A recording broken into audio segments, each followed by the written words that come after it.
I'd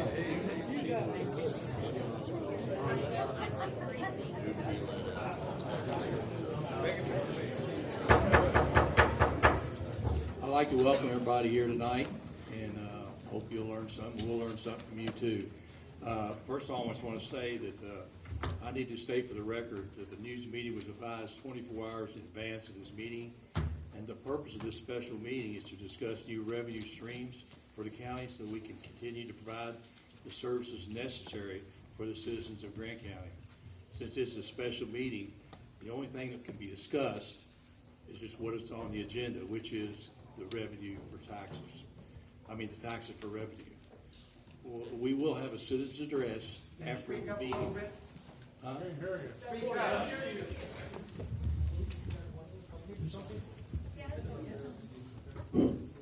Sorry, is that better? Yes. My bad. I apologize. Did you hear any of it? A little better. Okay. Since this is a special meeting, the only thing that can be discussed is what's on the agenda, and we'll have a citizen's address. That's when you can come up and speak. You got 3 minutes to speak, and give me any ideas or thoughts you got, because we'd like to have new ideas on how to raise money too. We're not for taxes ourselves. And what you do, you come up to the podium, state your name, and you talk. Now, this is a regular meeting, so right now, if you'll refrain from talking, I'd appreciate it, because the manager and I have to discuss what's on the agenda at the beginning, and they're going to throw us some ideas too. So, with that being said, I'm going to ask the magistrates to review and approve the agenda. Judge, I make a motion that we approve the agenda as presented. I will second. Thank you very much. Call the roll, please, Pat. Mr. Caucus. Yes. Magistrate Jacqueline Riley. Yes. Judge Wood. Yes. Motion carries 3-0. 3-0. I'll try to talk clear. Got a little bit of frog in my throat. We're getting ready to go into some discussions. I just want to explain to everybody here that nobody likes a tax, and I guarantee you the magistrates and I both feel the same way. But we're mandated by the state to have a balanced budget. Right now, we can't do it. This won't make you feel any better, but every county outside of Grant County has all these taxes, if not one, but most all of them on their agenda, because they can't meet their budgets either. We got to make sure we keep the sheriff with his people, and to protect the county, we got to have the roads. It takes a lot of money, and also we got the animal shelter, and then we also have the jail, which we are mandated to furnish money to the jail. Now, I'm going to tell you what I would like to do, and you may not like it, but I'm going to tell you. I'm going to tell you where I stand. I am going to recommend that we do a payroll tax only at 2.5%. Now, after the reason I'm not high on the insurance tax is because it's a lot of people that are retired, a lot of people that are elderly and so forth. I thought that maybe do, and I'm thinking this will be enough money to cover us. And I'm not happy about it. I want you to know before you all say anything, I'm not happy about it at all. Trust me. But anyway, that's the way I feel. And the master and I will discuss it here a little bit, and I don't know how they feel. We have not talked about it in the last few days. So, with that being said, magistrates, shoot. And put the mic up, because obviously they couldn't hear. You better put that up close to you, Jacqueline. Hopefully I won't need it. You don't have to say anything you want to. We can just... Oh, no, I have a lot to say. Okay. In fielding, I don't know how many here tonight represents District 1. By a show of hands, would you raise your hand? Corinth and Williamstown, if you're not sure what district you're in. Great question. So, a portion. I have, as stated when we left the meeting last, wanted to reach out to constituents, have fielded several calls to the point where my phone, I may need a new phone after the last couple of days, frankly, because it's frankly not holding the charge. And Judge, as much as I thought, initially, that the best option is to implement such a revenue stream that hasn't been implemented in this county, whether it be the county insurance premium or a payroll tax. I mean, the reality is folks would rather take a deeper cut in services than face the current taxpayers with more of an obligation. Now, I have 2 pages of notes and ideas that I would like to read. And frankly, you may want to get your pencil because I'm here to represent the people, and that's what they elected us to do. And I'll start with this. Potential summary of cost-saving options that they would like to see explored before we, in their opinion, hastily jump into a payroll tax or an insurance premium include implementing immediately a true purchase order process that includes checks and balances that all departments must follow, encompassing the jail. Because today, I believe our system is hand-wrote at best, and I'm sorry if this cut off, and probably not electronically documented.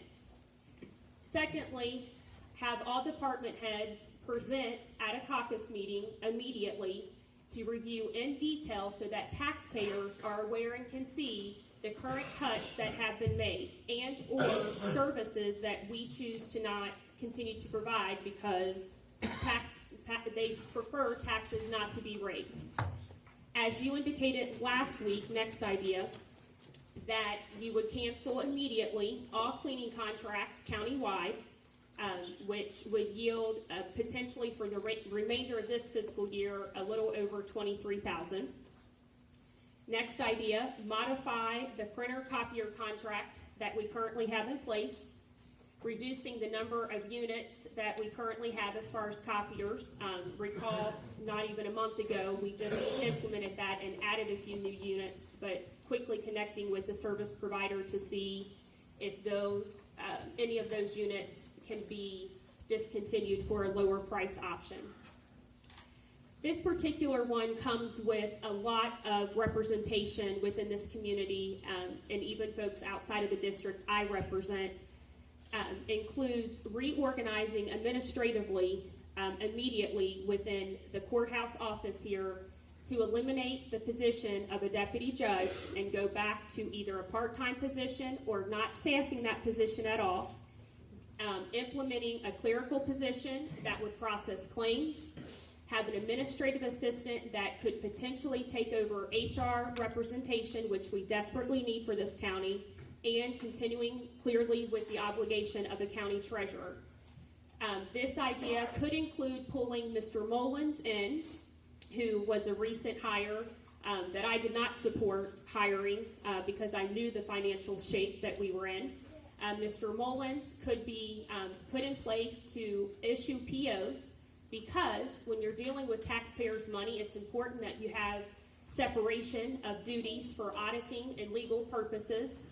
And that is mandated by law, so potentially Mr. Mullins could be another person to potentially save money in his role as superintendent or maintenance of the county properties. Maybe he could be someone that could help issue purchase orders as we look to potentially not staff a deputy judge's position. In addition to this idea of having an administrative assistant that could grow into HR responsibilities with one of the current employees that we have on hand, or hiring someone to do this position, I urge that we look at the amount of money we spend outsourcing our payroll and bring that in-house, because that's close to $900 to $1,000 a month savings if we consider processing payroll internally. I also appreciated this idea and remember this being shared with us. I'm not certain how much money this would save, if any, but according to KRS, the county clerk, which is an elected position, can take our minutes. And so looking at if the county clerk for a small amount or zero amount would play in the role of documenting the minutes of this meeting, because county clerks, according to KRS, can do that. This is another suggestion on a drastic measure that some may call, but I think it warrants, with the amount of folks here tonight, that we look into possible layoffs for a short period of time within all departments. And you're probably saying, Jacqueline, you're sharing all these ideas. How are you going to close the gap with the current fiscal year budget? Give me just a little bit and I'll get to it. Another suggestion that came in, Steve, that I want to share is to modify the former county barn that's located on Barnes Road and relocate our road department back to Barnes Road so that it's more centrally located for the county, and consider selling Hopperton Lane property. Was it ever necessary for taxpayers to pick up an additional piece of property when, although be it that the current blueprint is smaller location for the road department? And Clint, I know we're friends and I didn't even share this with you, but this is a suggestion on relocating the county road department back to Barnes Road and looking at liquidating that asset on Hopperton Lane because it's such prime real estate. Another idea, in spirit of cutting back instead of raising taxes, this one may shock you all. And frankly, it does me as a new parent and as someone who is highly connected with the children in this community, but potentially selling the Grant County Park or Ibeck Lane and relocating services to one or the other of the locations. You're looking at me like big eyes. I told you it was hadn't thought about that as far as considering selling one of those two assets, and then folks will say, well, where will the kids play soccer, softball, t-ball? And both of those properties could potentially be modified to house both of those recreational sports. Another one that doesn't sit real easy with me, but if the taxpayers aren't wanting to raise money or to increase additional taxes, is considering to eliminate the Parks and Recreational Department altogether and leveraging the current volunteers in this community, the parents that are already running the soccer and the little league programs. Boone County uses this model, this approach. Or with this same idea, we could reduce the department to just the Parks and Recreational Department individual to one staffing and potentially not having the additional staffing in that department. But that comes with pros and cons. Any of the smaller programs that this community provides, where we have once in 1 year and not the other year, Summer Splash, potentially would not be offered, and some of the reading programs and some of the work that Maddie has put into place over the past year. Potentially, you asked me, Jacqueline, what would you do with those full-time employees that are currently there as we work through this budget issue? And some of the suggestions and a thought that I had could be with their administrative skills. Could there be a role for them, potentially at the county jail for the time being, to still keep them employed and booking from an administrative standpoint until things turn around if we were to decide to re-implement the Parks and Rec Department, if that's something that we want to go to. Other ideas include eliminating part-time help at the animal shelter and leveraging the local inmate labor as necessary. And if Class D inmate labor does not come back at the jurisdiction and decision, is the jailer in the house here? Where's he at? Oh, there you are. At the jailer's pleasure, he has authorization according to KRA or KRS to approve certain county inmates for labor, and so I think that is an immediate place that we need to look at potential discontinuing positions and leveraging inmate labor for cleaning. Another suggestion that doesn't sit well with me, but is an idea, Steve, is considering positions that we could furlough for a few days a month, much like the state has done within our own Commonwealth here to help save a few payroll tax dollars, for the X amount of months or however long it takes. Again, it may not amount to a lot, but the state has leveraged that approach a lot. Also, Chris, could we liquidate any of the equipment at the jail that we may not use moving forward, or that we already know that we're not going to use? For an example, some of the local or the more recent equipment that's been purchased could we contact the John Deere service department that you purchased that equipment from to see if they would take it back, and or to see if you could advertise to sell some of that property, to liquidate some of the assets that sit over there. And for the audience, that equipment is purchased and has been purchased with canteen money, which again, KRS has restrictions on how you could spend that money. And frankly, some of that money, Chris, I would be asking you to turn over to the court to pay for medical expenses that have been incurred by the inmates that would otherwise be paid and picked up by the taxpayers. In addition to this next bullet point is also for you, Chris, and potentially maybe some of us as well, but to immediately, as even though we are working to build back up the inmate population, state inmate population, because that's the paying customers, is to look at food service contracts, Southern Health Partners, and the medical coverage that's provided for 12 hours, and to keep only the 12 hours. Also to look at the Centos contracts, Cincinnati Bell contract, Williamstown Cable contract. I see you back there, Rick Skinner. And other phone services for some of those contracts, frankly, as far as the Cincinnati Bell, cable, and phone services, I'm probably pretty confident that those contracts haven't been looked at to see if there's any cost savings within those particular contracts.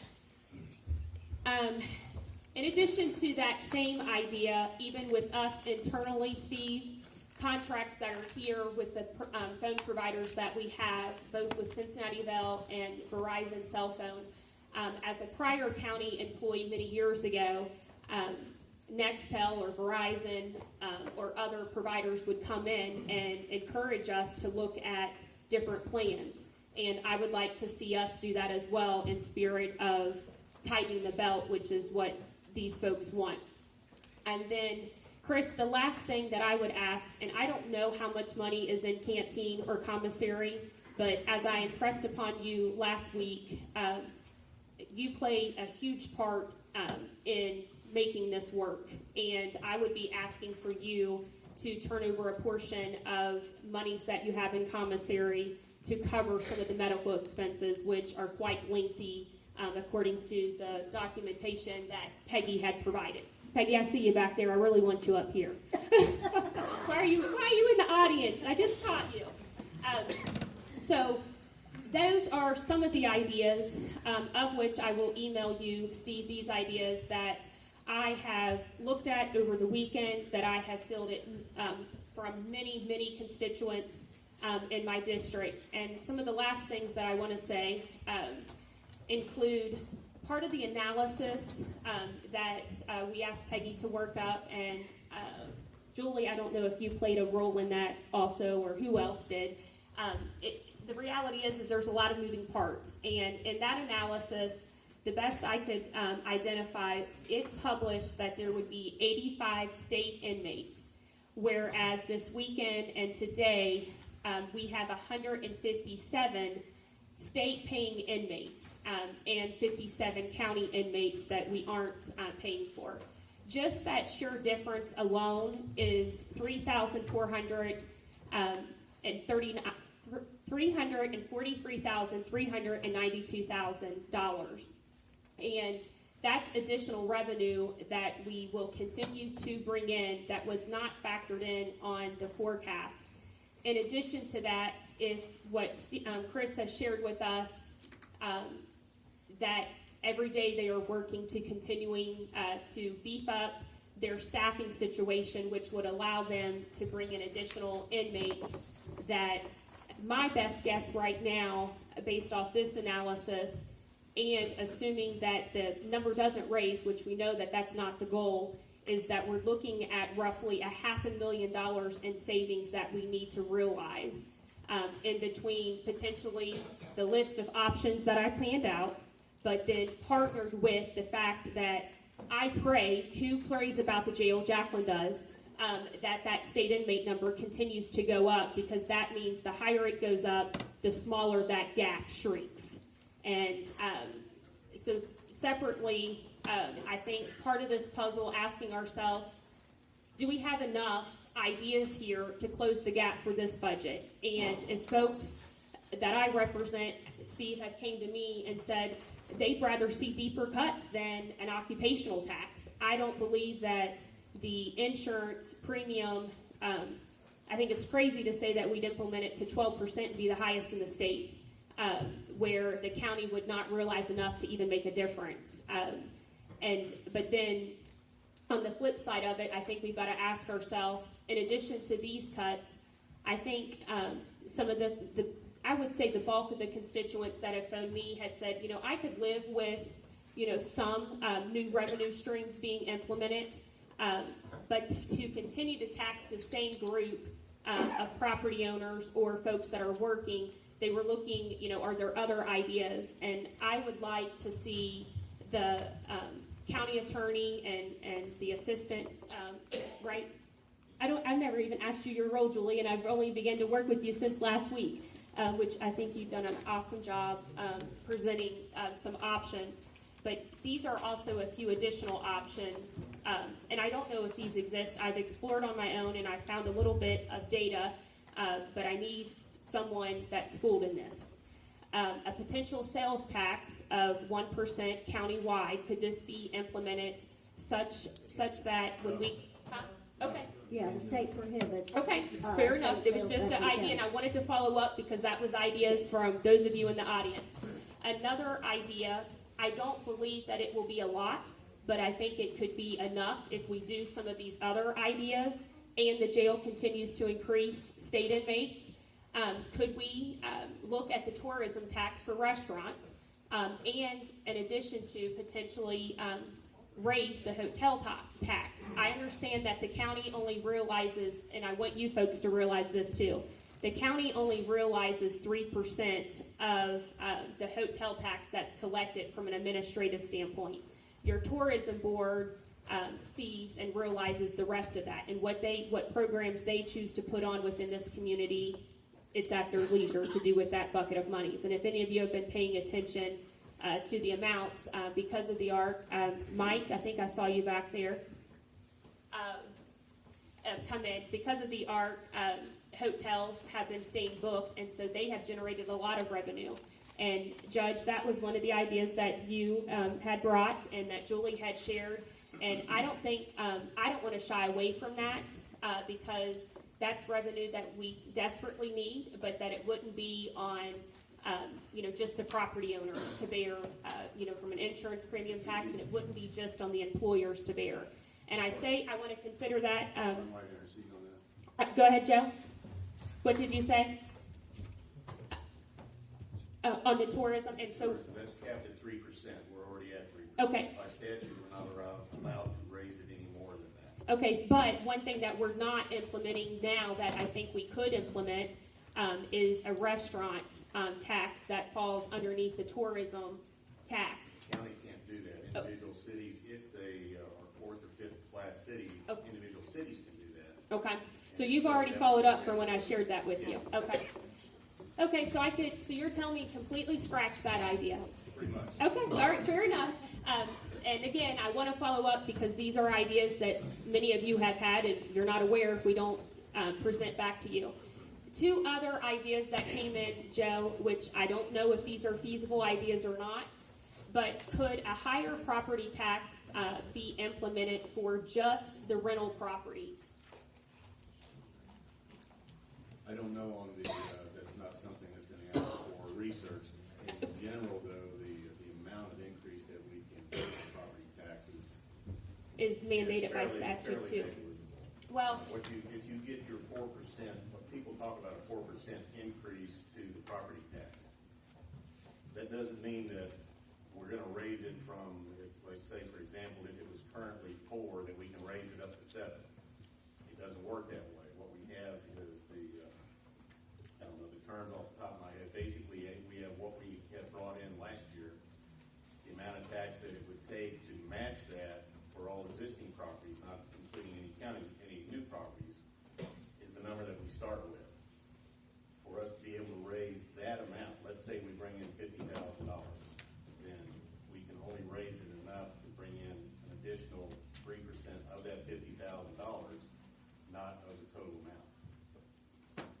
not as big a number as we've all been led to believe in the past by how much it can potentially go up.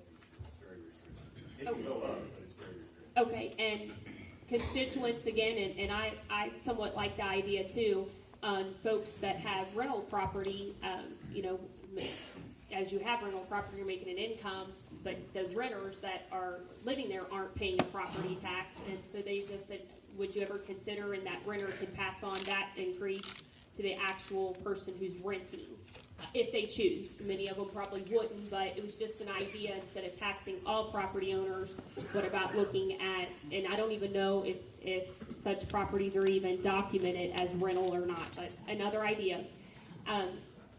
One of the other ideas that I think we should explore, and I don't know if you had time to do this or not, and this came up last week, could we, from a county standpoint, implement any type of emission surcharge on tickets at parks? There's no statutory authority for that. In essence, you'd be asking a private entity to collect the tax, and we have no ability to do that. Even if you call it a fee? If they want to, I won't say 100%, but I'm like 99%. Okay, well- It ain't gonna happen. Okay, well, I would just like to follow up on it, because I think a lot of folks say, what was the benefit of bringing the ARC to the county if we're not realizing much from it? And I know many of us have said, well, growth will come, restaurants and things, and then others folks say, well, Jacqueline, you're looking at implementing a payroll tax. Do you really think additional growth is going to come if even more tax is on it? So I'm just trying to play devil's advocate here and ensure that we're looking at all avenues, because at the end of the day, that's what folks want us to do before, and they want us to, you know, present back to them, you know, is this possible, is it not? And then I think a potential increase in taxes would sit a little bit better if they've seen the evidence of some things that internally that we've cut, and or options that are truly feasible. Because I want to reiterate a few things, because many of you weren't here last week, and frankly, I'm sure many of you have watched the YouTube, so thank you, Mr. Chipman, for playing that. You know, I stated last week that as I've looked and worked with the treasurer over the past 2 years, it wasn't until late August when I realized and found enough data that showed that we had been spending as a county for 6, 7, 8 years, both this administration and the prior administration, beyond our means, if you will. And then I thought, well, what are we going to do here? You know, with cashing in our savings, we have no CDs. And July, when we were asked to vote and cash in, I think the last $410,000 CD, I didn't vote on it because I thought then that would apply pressure for us to look into these situations. And the last CD got cashed, and to me it's crazy to sit here and operate this county and not have any rainy day fund whatsoever, zero. I mean, with all due respect, we're coming to you guys saying we have a situation at hand, and part of the whole hoopla with looking at a different revenue stream, just so you folks know, is, you know, folks say, Jacqueline, if you say lifestyle change one more time, I'm going to hang you up by your neck. But the reality is it's been our lifestyle change. We have chose to hire new sheriff's department officers. We have chose, you know, to put new cruisers on the road. We chose, when we came to office, to replace, 2 or 3 snowplows? Three snowplows, because the floorboards were rusted out of them. I mean, they had sewed in or welded in road signs on the floorboard, and I couldn't put my husband or now my sons or my nephew or cousin or uncle driving those trucks. And so I think today we come to you with some of the realities that we've done some spending that maybe we shouldn't have, and the reason why the prior court didn't do the spendings is they knew it was going to catch up. And then on top of that, the fact of the matter is that it's been no easy rodeo here the last 2 years. The reality is for me as a professional, It has been the worst 2 years of my professional life, and I've worked for 18, 16 years. And it's no secret that the judge and I, we haven't gotten along. I've faced a lot of resistance from him. There's been times where I've not been included as a magistrate in decisions or shared information, and I've continued to voice that, and I'm going to continue to voice that. And I share that with you not for a pity party. I share that with you because at the end of the day, we all may not agree on personalities or styles. The judge and the jailer may not agree on certain things. And right now, I'm asking myself to continue to play with those individuals that are at the table. I'm encouraging the judge and the jailer who play a critical role in this on coming up with continuing to close the gap on the shortcomings at the jail, to not need a liaison, to talk. Now, as you folks are aware, I mean, this situation's been going on for a while. We've had the grand jury investigate this. I spent 12 hours of my life only to find out at the end of the day, according to them, folks need to get along.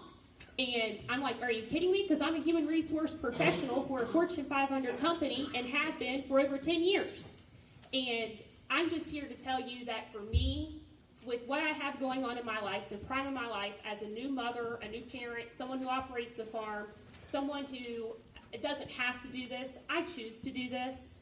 And the easy way for me would be to step out and say, the hell with it, because it seems like nothing that we do is working, that no one is listening. We have had a lack of leadership, and many will say, well, Jacqueline, you're a magistrate, figure it out. Well, I'm not the judge, and I'm not the jailer, and I've got ideas, and I'm just asking from this day forward, gentlemen, if we could, folks say, is this going on because folks don't get along? Yeah, maybe some of it is, but not all of it. Not all of it is. And if folks will step up and do the jobs that we are elected to do, and if not, then resign, so that we can get other folks in that could give it a go. And I'm not done, fighting for what's right, because the reality is to make the tough decisions, to stand up for yourself despite being bullied or despite not being listened to, that's a strong person and that's a strong leader. And I bring these ideas, Steve, because I don't think that we went deep enough just yet before we implement immediately some taxes without showing these taxpayers, where cuts have been made. And if we've got to come back here in the next month or two, I think it will probably sit a little bit better with folks to see that changes have been made. But, I mean, even as a magistrate, as I messaged you this morning, I have not even really seen all the potential places we can make cuts. So I'm going to be quiet.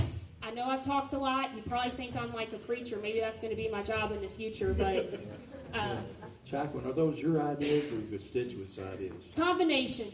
Okay, because I've had several people call me, and there may be some people here tonight that haven't called back, but I've had Me too. I've had so many phone calls today that but the jailer and I get along just fine. Matter of fact, the magistrates voted to close the jail. That's funny shit right there.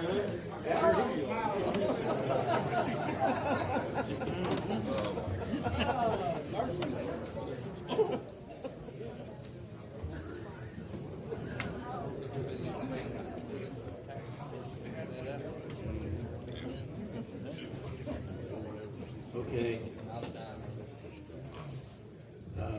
Shauna, you got anything to say? No, I don't have any. Nothing to say? I did 2 weeks ago. Yeah, you did. Yeah, I did. Yeah, you did. I said we better get our house in order before we go asking our people to do a tax increase. Well, we've got to have some revenue stream coming in too, man. Well, I'm saying, we gotta get our own house in order before we can have that expectation of them. And we've gotta Amen. prove to them that we've got our house in order, so. Preach it, Nick.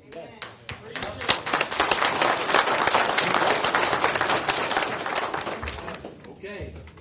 All righty.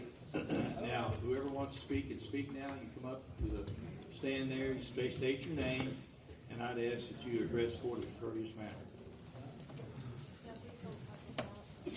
My name is Ben Wilson. First, let me say that I appreciate all your ideas, but we're putting the cart after the horse at this point. This should have been done months ago. Years, decades There's ago. absolutely no reason why we should have been pushed up against the gun as a county at this point. And looking, I found out about this meeting today and spent 25, 30 minutes looking at the budget, and there is so much fat to cut out of this that we don't need to initially jump Could you tell me to. where that pad is, sir? First, start out with the deputy judge executive. The county of this size doesn't need to be paying $50,000. Amen. To a deputy judge. We have done that for years. We have done that Because we've done for it for years doesn't make it right. Absolutely doesn't. Okay, you're talking, go ahead. So Democrats did lots of things for years, but we got a new president now because of the things they did, right? So just because we've done it doesn't make it right. So there is fat to cut out of this budget before you all come to us asking us to pay more coming out of my budget. Can you tell me, give me signs of the other fat? You look at, there's a supervisor in the county attorney's office. There are 3 assistant county attorneys. Why do 3 people need a supervisor when you have a county attorney? You've got $17,500 in your budget. Hang on, sir, I'm speaking. You have $17,500 in your budget for legal fees when you have the county attorney to represent you for free. Where's that money spent for? The supervisor in my office is one of the civilians. It's not an assistant county attorney. Part of her roles is I'm to, having a hard time hearing. Kim Curry is the supervisor for the office. Part of her role is to help collect money for example, is for the businesses who have had bad checks written on them. I have 3 people who work in my office. Only 2 of them are paid by, at least partially by the county. The other one is paid by the state. That's an office supervisor. It's not an assistant county attorney that's supervising anyone else. Okay, the It's a budget's title. clear on that. It's a title. Okay, that's her position's paid by the state, you said? Her position is paid partially by the state, partially by the county. What's the percentage of I don't know off the top of my head. The other one helps to collect all the delinquent tax bills. They work very hard, put in full weeks all the time, and I think they do a great job. I don't know whether. I don't think the title makes a big difference on what they're called. But the issue remains, why do we have $17,500 in the judge executive in the fiscal court's budget for legal fees when that's your job? That is ongoing litigation that I'm not going to get into a discussion. I'll throw out my last I'm one. not going to argue a civil case that is ongoing. You're not allowed to, by the way, everybody. And speaking of ongoing civil litigation, where did that $125, $130 settlement, where did those funds come from? Was that from taxpayer money or was that from our insurance? What are you talking about now? The settlement on the suit against you, sir. Against who? The suit against you that you settled out of court, was that taxpayer funded or was that through our insurance? The insurance paid for it. Okay. I was never made aware of that. Thank you. Thank you for talking. Anybody else gonna come up?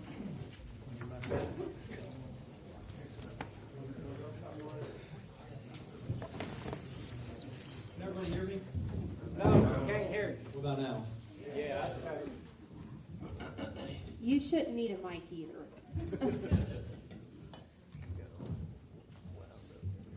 Okay. Hello, I'm glad to see everybody here today. My name's Isaiah Wortman. I am the co-founder of Kentucky Liberty Solutions, a grassroots organization dedicated to encourage locals to be more involved in their community affairs. Judged by the look so far, we did a pretty good job. I'm glad to see everybody. I'm here today representing the hundreds, if not thousands, of those who share their opposition to any proposed tax increase presented here today or in the future. So far, we've collected over 500 petitions in opposition to any tax increase, and they're still piling up.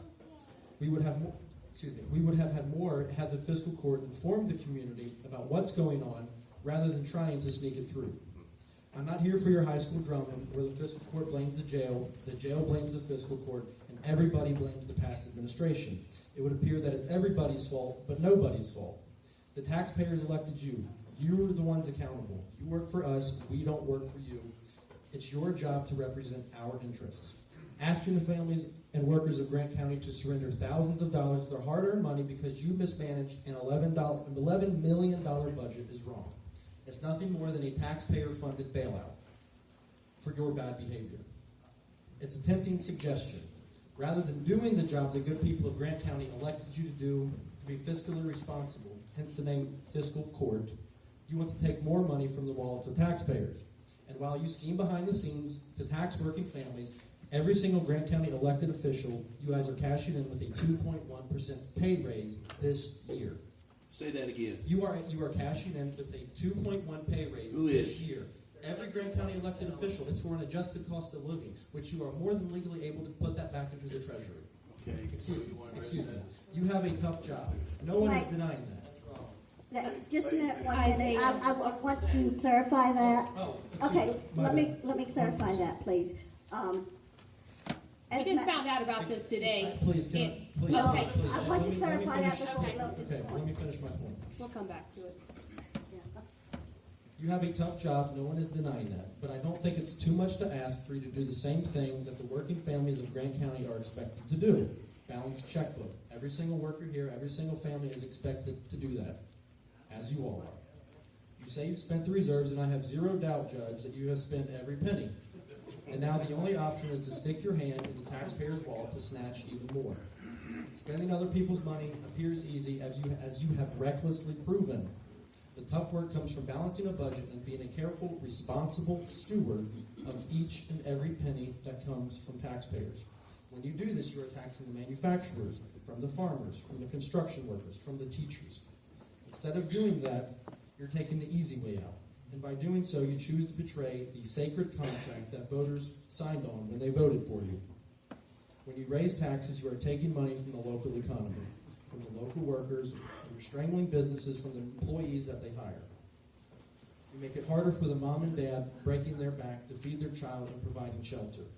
Notice that we have business leaders in every industry and people from the education field tonight and concerned Grant County citizens from every corner in the county.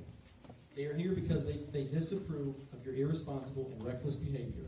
And to the residents, please remember that a fiscal court who will refuse to cut now will not cut in the future. They are kicking the can down the road until they blow through yet another budget and ask for even more of your money. They'll be back here in the same spot proposing another tax increase, claiming, oh my God, the sky is falling. This is the only option. It's a lie. They can cut costs and consolidate departments. This is nothing more than a taxpayer bailout for bad fiscal policy from our elected officials, and it starts at the top. If you ignore the will of the people and vote to impose a tax today or in the future, I will personally volunteer my free time to recruit candidates to replace every single one of you. I strongly urge you to vote for more taxes.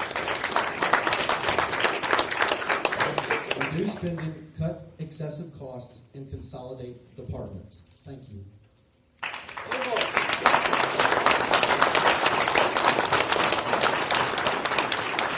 Isaiah,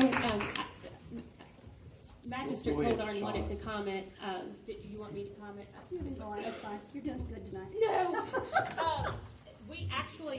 Someone shared that with me in regards to the pay increase that was issued by the, was it the Attorney General? Yes. Because when we crafted the budget this upcoming year, Department of Local Government. the magistrates voted to not take a pay increase. In fact, we said we were never going to take a pay You can increase say as long you as we were here. voted to not, are you taking it? This we is the have no first control. I've heard of it until. No, that is not correct. Nothing is stopping you from, excuse me, the attorney is here. Yes. Can they legally give up that portion of They pay did. raise? They Part did. of them can. The magistrates and the fiscal court has the option on whether or not to give a raise. And Can keep and? Have you guys taken the pay raise? Please let him finish, Just sir. found out about it. First I heard of it. There are four I elected have- officials. 45-year-old boy found out about it. There are four elected officials who they have no choice. It's required by statute. It's the county judge executive, the county clerk, the jailer, and the sheriff. Is there anything legally barring them from charitably, voluntarily giving that money back to the treasury, to the county treasury? There's nothing barring anyone from Okay, so signing by over their taking it- entire by taking savings it, to the they county if they are- so choose. Right, The but question by was whether or taking it- not it goes in the budget. Okay, and by taking that money, They are cashing in. That's what the line says. That's what I wrote. That's what they are referring to. By statute, as far as those 4 other elected officials, there's no choice. The fiscal court has no control over them. The fiscal If they court has don't no want to give me a control. That's not raise, what or I'm they saying. don't want to take one themselves, that's entirely up to them. And that's entirely my point. That's And fine. we didn't, for the point, for the record. Every single one? Did the judge executive? The magistrates did not take a raise. magistrates- Okay, Did the not take a magistrates raise. did. I'm asking the judge executive. I was required to take it.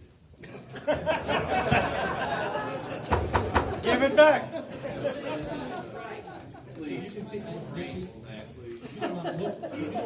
if you don't mind me asking, what was your pay increase? Okay, it was probably a couple. That's roughly the amount that you would be taking from my mom. If anyone wants to look up the statute, it's KRS 64.5275. It's 64.5275. And every judge and every sheriff, and for the last 30 years, were required to take it. Listen, you're getting bogged down. You are required to take a shirt, but there is nothing barring you from putting that money back into the treasury. Plain and simple. Plain and simple. Are you done? I mean, I could do this all day. But I'm sure you do. You're 3 minutes in, so. Okay, next.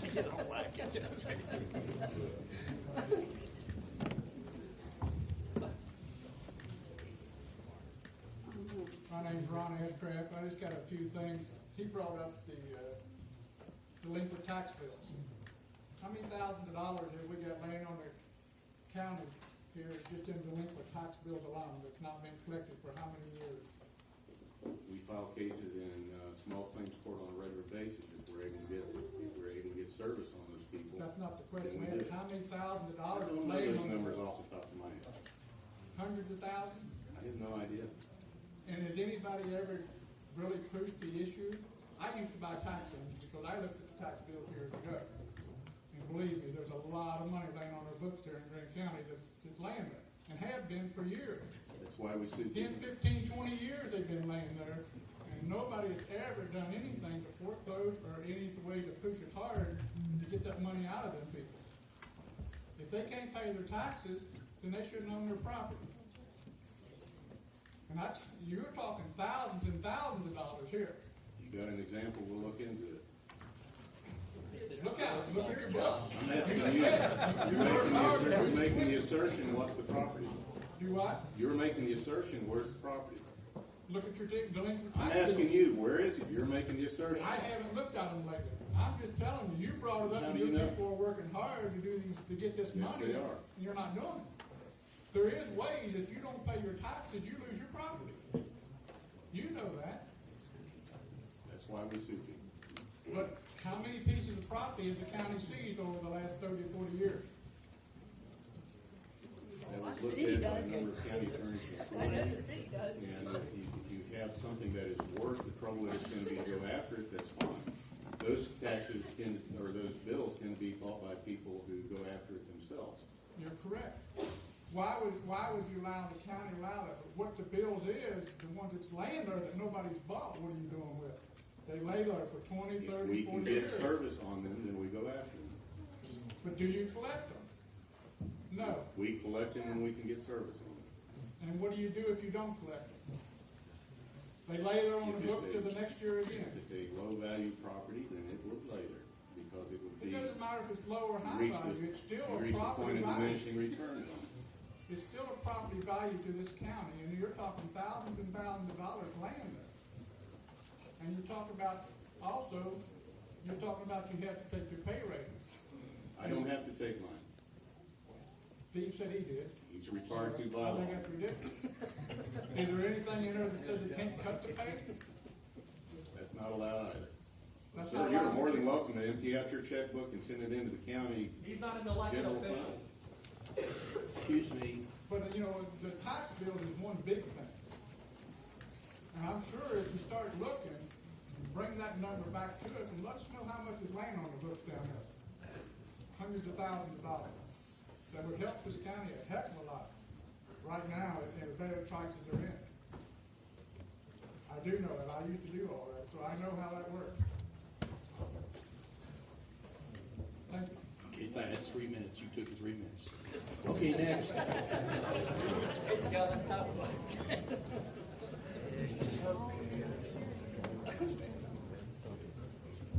My name is Greg Raff. I live in Williamstown. Got a couple questions to ask whom it may concern. With jail, as far as that's concerned. I have spent a night or two in that luxurious hotel in the drugstore. And without a blanket, without a pillow, and about a 4-inch pad at 55 degrees. Before I walked out of there, they charged me $89 for the first time I was in, and over $100 the second time I was in. I had to pay before I could walk out and be a free man again. How is it the state is getting by with $30-some odd and some change per inmate per day? And I didn't even stay a full 12 hours. Sir, that's a good question. So why can't you increase that back? Why generate more revenue? I have called Frankfurt. I've gone over there. It's been away for 15 years. They say they have no money. And you're absolutely right. They don't have any money, we don't have any money. And as a working man, I put in 60, 70 hours a week with 2 jobs to pay my bills. Yeah. I get a tax increase that I can't afford now. What am I paying the home for? To spend a night to sleep. That's it. Because I'd have to put in more hours to make up the difference. And I'm sure that applies to about 95 to 100% of these people who said, why can't you look at increasing? If they ain't got the money, find some other way to do it. Make the people that's there actually pay. Because I know that some of them get out and they don't pay. You're right. And then you got to pay, if you're in there for a sustained period of time, their medical bills are paid for, 3 square meals, change of clothes, change of linen, cable TV. You know, it's luxury living for those people that want to be there. I'm not trying to interrupt you, sir, but the DOC requires those things, Department of Corrections.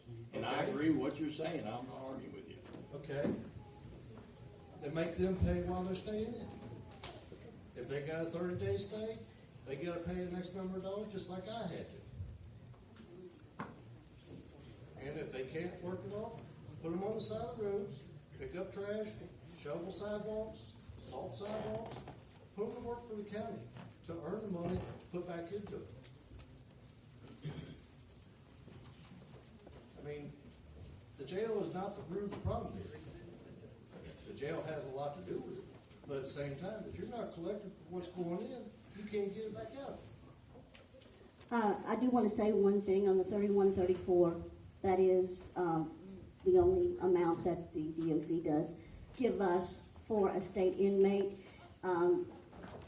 The person better to address that and put pressure on the DOC, I believe, to help in that is your U.S. our representative and our senator for this area. Until they push at that level, I don't think we'll ever see it, because the Jailers true. Association, well, you know, they just got to be pressed. The DOC has to be pressed to do that, and it's only going to come from the. the. Wrong on this patch. $31 and change a day is 24 hours, correct? 3134 is per day per state inmate. From midnight to midnight or 24 hours, whatever. Yeah, you're correct.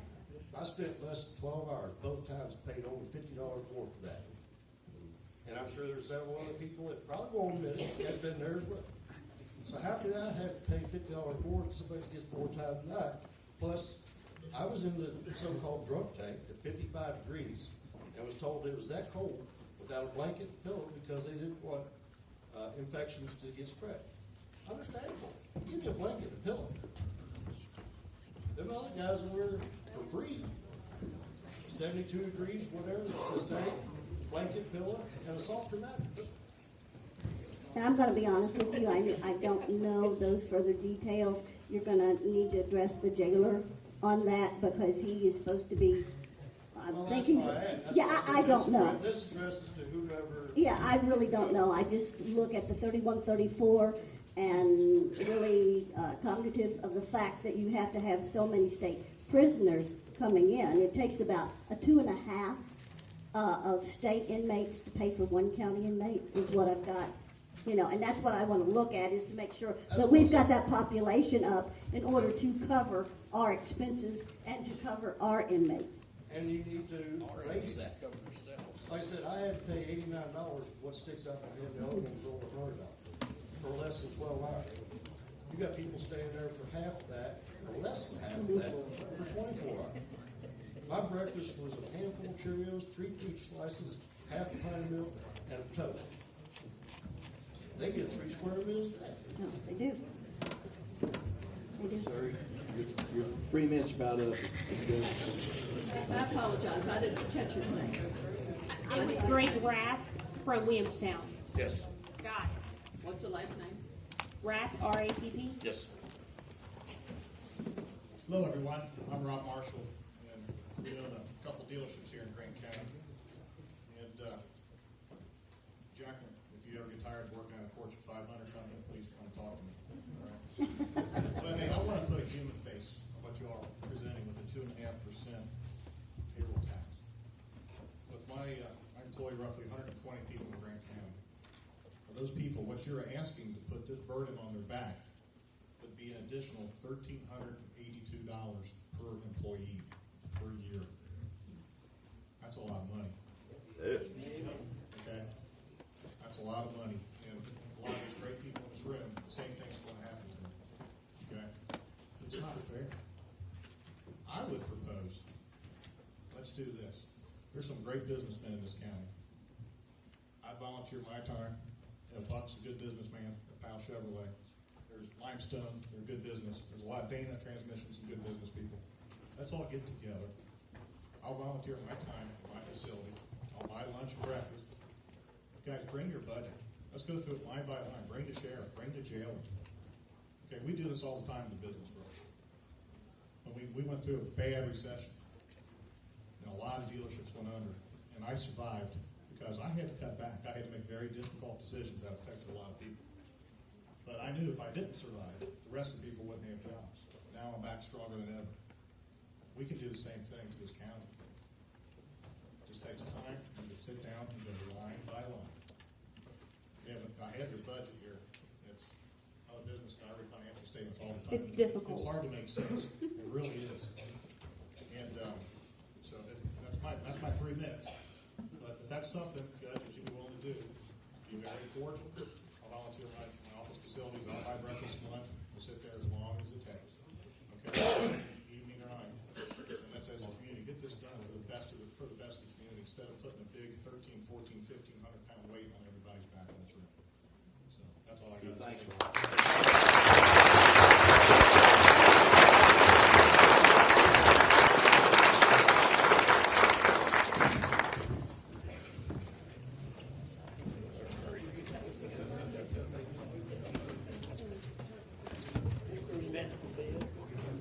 Hello, my name is Charlotte Schmidt, and I'm a school board member for Grant County. Charlotte, can you speak Speak into up. the mic, huh? Speak Speak in. closer to the mic. You're not able to hear you. Okay, how about that? Better. I have a real soft voice. I haven't learned how to project it enough, and I really need to. My name is Charlotte Schmidt, and I am a school board member for Grant County. And when you talk about salaries and things, we just gave our interim superintendent $18,000 raise this year. Our superintendent with a doctorate only made $2,000 more. So you talk about some money, on salaries and things. Absolutely, I agree. Thanks to, I guess, some argument and trying to use common sense, because the school system in this county is well paid. The students, the administrators, they make good money. We did give step increases. The Governor Bashir made sure that they got an additional 1% step increase. So I'd say the school is doing really well. And right now, our tax rate is actually one of the lowest in northern Kentucky. So I expect that to be an argument come August when it comes time to raise taxes or to stay the same or compensating rate. So I would really love it if some of you people that are here today would come to a school board tax increase hearing. I'd love that. Now, this probably gonna shock a lot of people, but did you know that the library, how many employees do they have? They got 9.7 cents. They got, of my tax dollars, property tax. Whereas the fiscal court and the magistrates of the county got 14.4 cents. Now you look at the difference. The county is expected to keep the roads clean, keep the jail running, the animal shelter, and you just name it. And a lot of the money that people get paid for comes from the state as far as salaries go. But getting back down to the county itself, 14.4 cents per hundred is what they get to run it. But the library gets 9.7. Isn't there something wrong with that picture? I mean, that's the way I see it. So anyway, thank you. Thank you, Charlotte.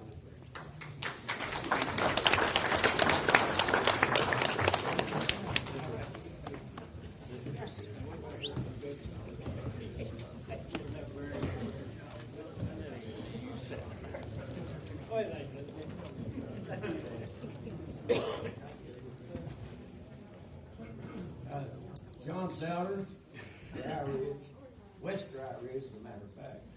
But anyway, what I'm about to say is not to, I don't want to stand here to step on anybody's toes. I'm just speaking this from my heart. I have some talents, and I have, by the grace of God, a tremendously sharp pencil. And I wouldn't charge this county 1 red cent. I guarantee you I can save you all a bunch of money. Period.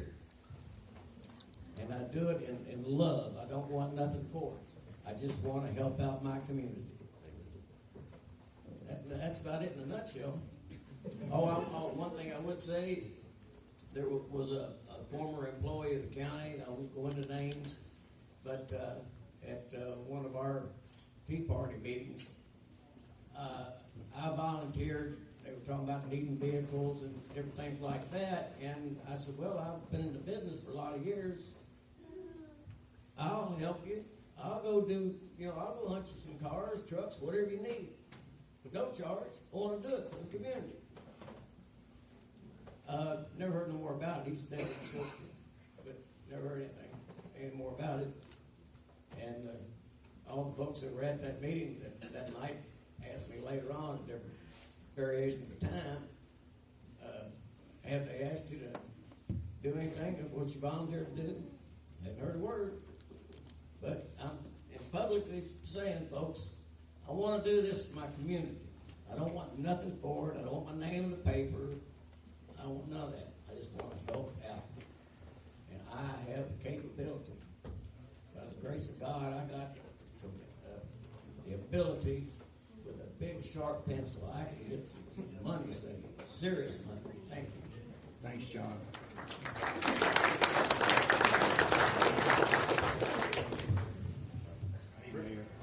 Rick Skinner, City of Williamstown.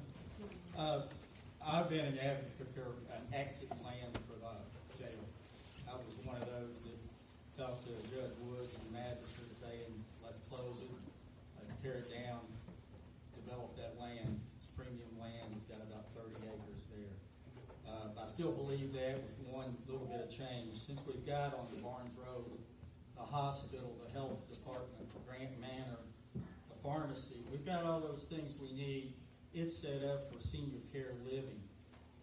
We could look at selling that jail, and I don't think it's that far-fetched. Sell that jail and get the money from that jail, from selling the jail, and help pay off the debt. That still leaves us around 25 developable acres. And where I'm getting this acreage is that we're going to have to get rid of Mullins Field. And Jacqueline, I'm just the opposite on that one point. I think if we moved everything to Hopperton Lane, the animal shelter and those things, the property you already own, then I really think Barnes Road might be more valuable. Plus, the revenue that you get on the taxes from those buildings that are built there, I'm thinking, single family or single senior citizen duplexes, and then you get like Crestview Hills on a lot smaller stage with different medical buildings, or if big box stores come. Either way, the tax money that you earn off of the increase would help pay for the jailer salary and keeping the inmates, somewhere else. Because we're hearing this for 30 years, we've heard that the jail's never been profitable. So I don't want to keep kicking a can down the road. I'd rather take a drastic step, sell the jail, develop the land. That county barn area is a brownfield. There's grant money available, that can be cleaned up. So I know it's a little far-fetched, but right now I think we're at the point we got to look outside the box, and that's my 3 minutes. Thank you very much, Mayor. Appreciate that very much. Thank you. Thank you, Mayor.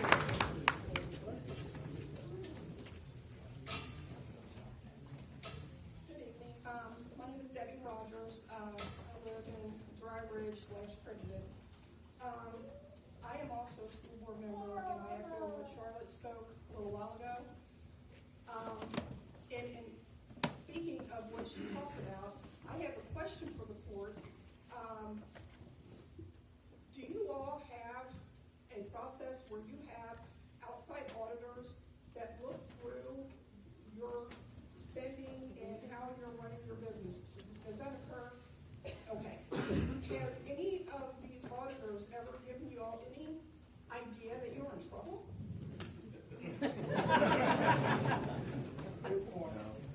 What? How? You might consider hiring different auditors. I was going to say, we only know that because we've had to go ask and go to Frankfurt ourselves. So it's not like That's no joke. That's why I was asking, because the school board's required every year to be audited. In fact, we just got our report last month of how the school board is doing, how financially sound we are. It's probably good practice that the county would be watching that on a yearly basis, at least bi-yearly. I think I would have brought that red flag up when we started spending $500,000 out of a reserve. If we had to start doing that, to me, that was the biggest red flag I Get could. to the point where you're already in a reserve. You always want to have that reserve. Oh, but I'm saying, going back at 2009, when we had to start dipping into that at $500,000 at a time, I would have said, wait a minute, our expenses are exceeding our revenue if we're having to dip in a fund. Sure, I understand that. Yes. And now that we're here, we could always say we coulda, shoulda, woulda.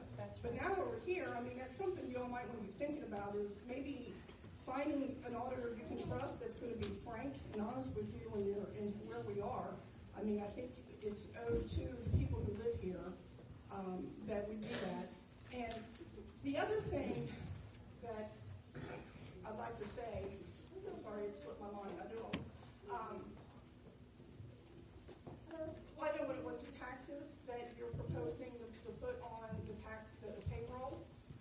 If you look at the businesses that employ within our county, yes, we do have some well-paid people, but I would suggest, and I have no facts and I have no research, but I would suggest most of the people who are employed in this county are not really extremely high-paid jobs. And those are the people we don't want to be hurting. Those people are the people that are they're living paycheck to paycheck and sometimes even behind. So we really need to not pick on those people. Like, for example, Dry Ridge already has a payroll tax. One of the big businesses that comes to mind is Walmart. But those people aren't making a lot of money. And then they're already paying a Dry Ridge tax. And then you turn around and put a county tax. I work up north in a city where I am taxed by the city and the county, and it infuriates me every payday when I look at my pay stub. It's wrong. And then the other thing I want to propose to the people sitting here, you've probably already thought of it, but I'm going to say it anyway. As Charlotte mentioned, is the library tax. Well, that's a taxing district. Those people can raise your taxes willy-nilly up to a certain percent. For example, the school board. We are a taxing district. We can raise your tax up to 4% every year if we choose. Now, I will tell you, I fight against that year after year after year. I don't want it to happen. I do not raise the taxes. And if we create another payroll tax through the county, yeah, they're saying it's only going to be this amount. What's it going to be next year? What's it going to be 5 years from now? What are you going to be paying then? You do not want to create another taxing district where these poor people can just come in and raise your taxes where you have no say of what they do. They're just going to continually raise it. Where are you going to be 10 years from now? You don't want to do it. You're going down the wrong road.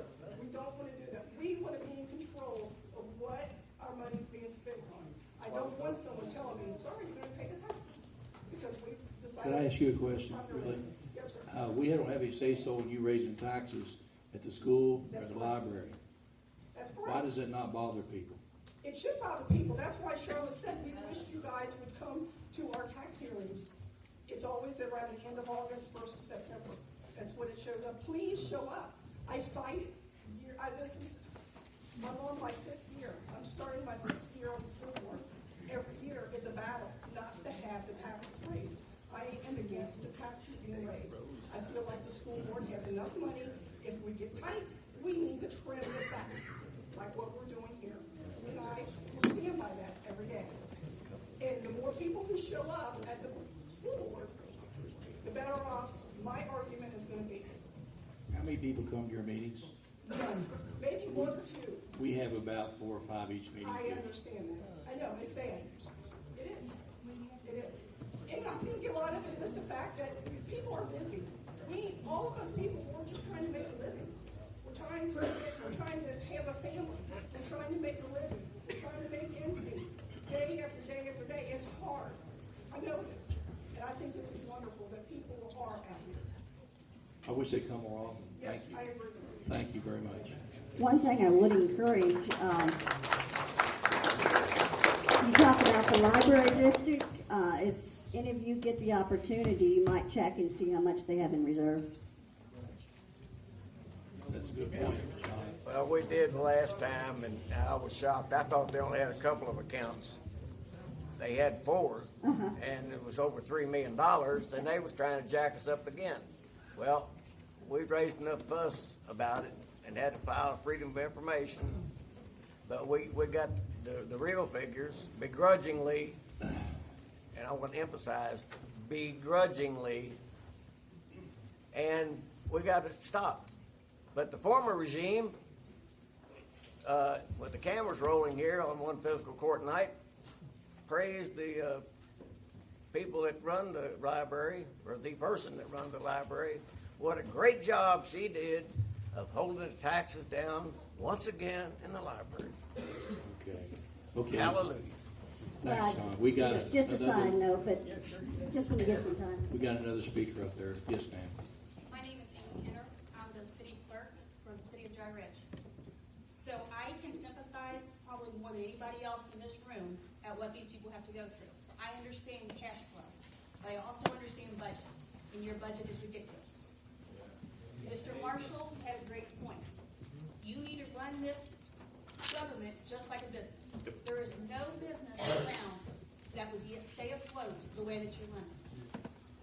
I have questions. Do we know what the expense is per prisoner at the jail? Can we answer that question? You have a flat rate to open up that jail. You have to pay your jailer, you have to turn the lights, you have your county employee, your county prisoner. How much does it cost you to house a state prisoner? The best that I could do for myself, because I had to go through this exercise, Jacqueline and I both did.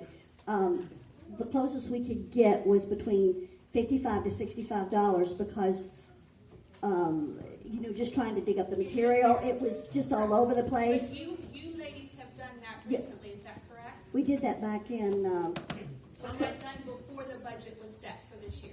it's never been done. Okay, how can you set a budget for the jail if you have no idea how much you need to spend? It's about history.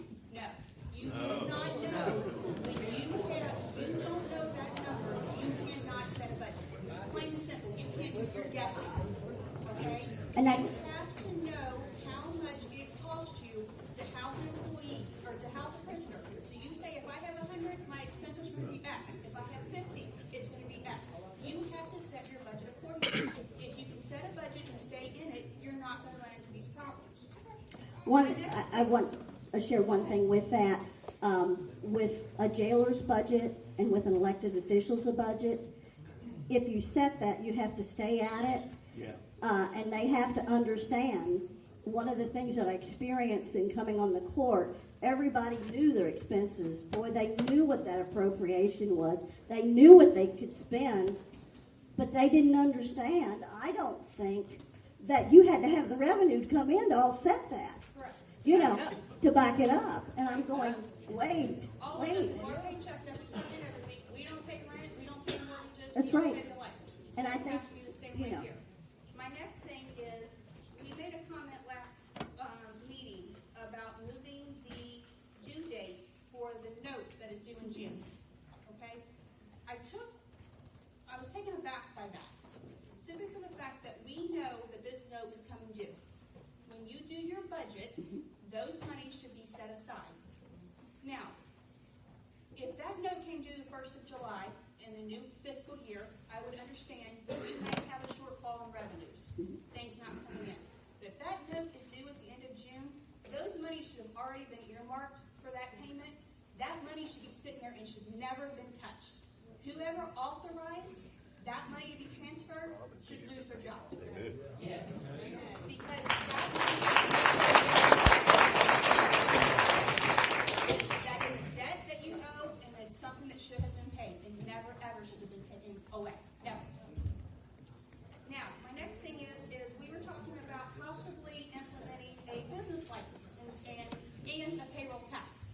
The comment was, we are so rural, how are you going to find all these businesses to make them pay a business license?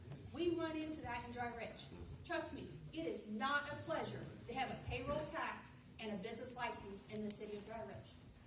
It is the biggest pain in my ass that there ever could be. Okay? We take no pleasure in it whatsoever. But if you cannot find that business to make them get a business license, how in the world are you going to find them to make them pay a payroll tax? It goes hand in hand. That is the only way I find my businesses to make them pay payroll tax is because they have a business license.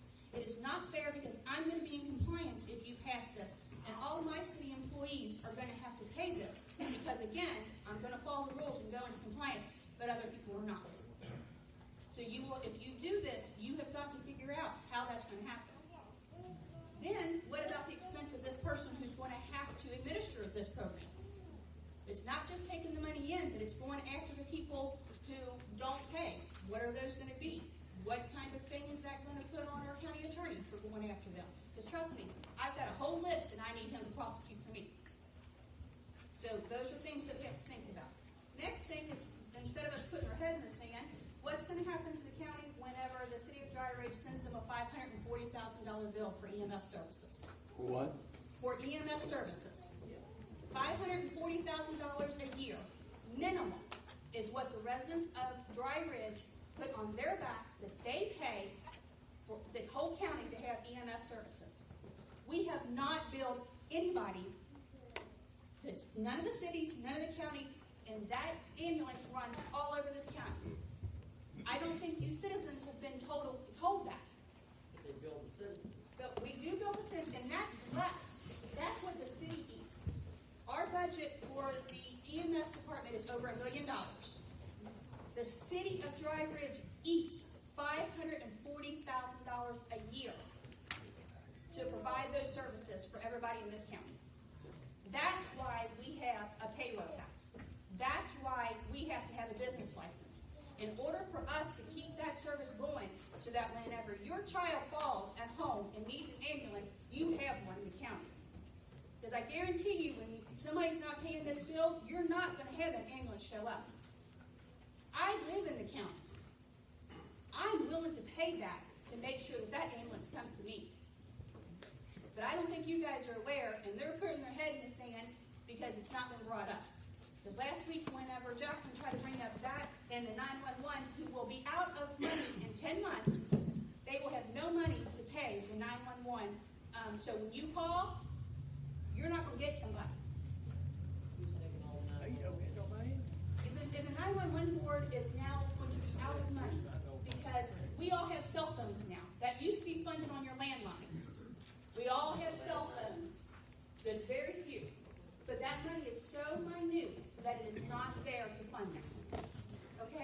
Amy, you're 3 minutes about up. I understand, Judge, but you also have to understand that these citizens need to know. My time. Exactly, yes. And I'll do the same.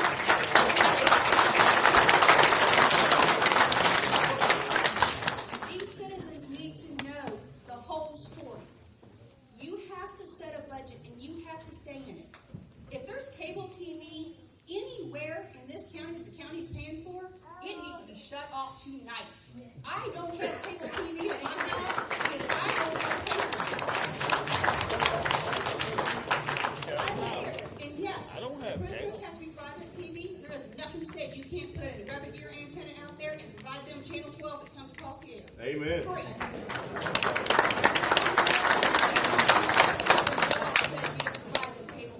That one's on the list, Amy.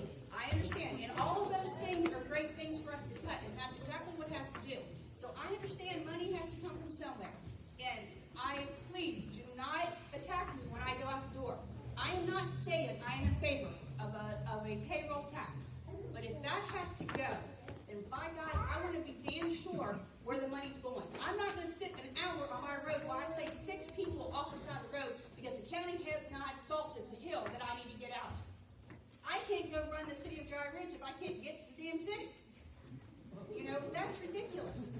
And it was at 11 o'clock in the afternoon, so it's not like it was first thing when snow came down. Okay? So the money has got to be spent and spent properly.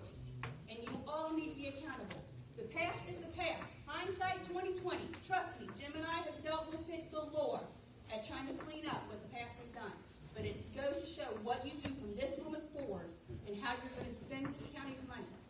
I'll be damned if I'm going to give up my hard-earned money for it to go down the drain and for somebody who's committed a crime to sit and watch cable TV when I don't have it at my house.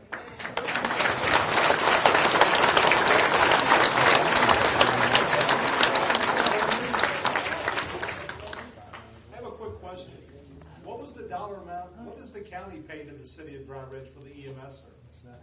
No county and no other city pays not one dime to the city of Dry Ridge for EMS services. The city of Dry Ridge carries that whole burden themselves. Those citizens in that city pay for that service. We bill, if you get called an ambulance to you, we will bill your insurance, okay? We will take what your insurance pays. We eat the remaining cost. All By of that yourself. is the city. Jim, Just the city. Just the city. let me redirect a question to Jim, or you might know. Did not the county give you $50,000 year before last to help with an ambulance? With one ambulance. Okay, That's I'm just correct. saying, Yes, you they know. cost me about $290,000. Please. 50,000 versus 500,000? Well, I'm just saying, you Yes. know, not figure saying that we percentage give on it a that. dime. My ambulances that I have to purchase are $297,000. Yeah, I'm just And saying, that's it's not just that we didn't the get truck. it. That's not putting anything in it. That's not paying any of my employees. None of it.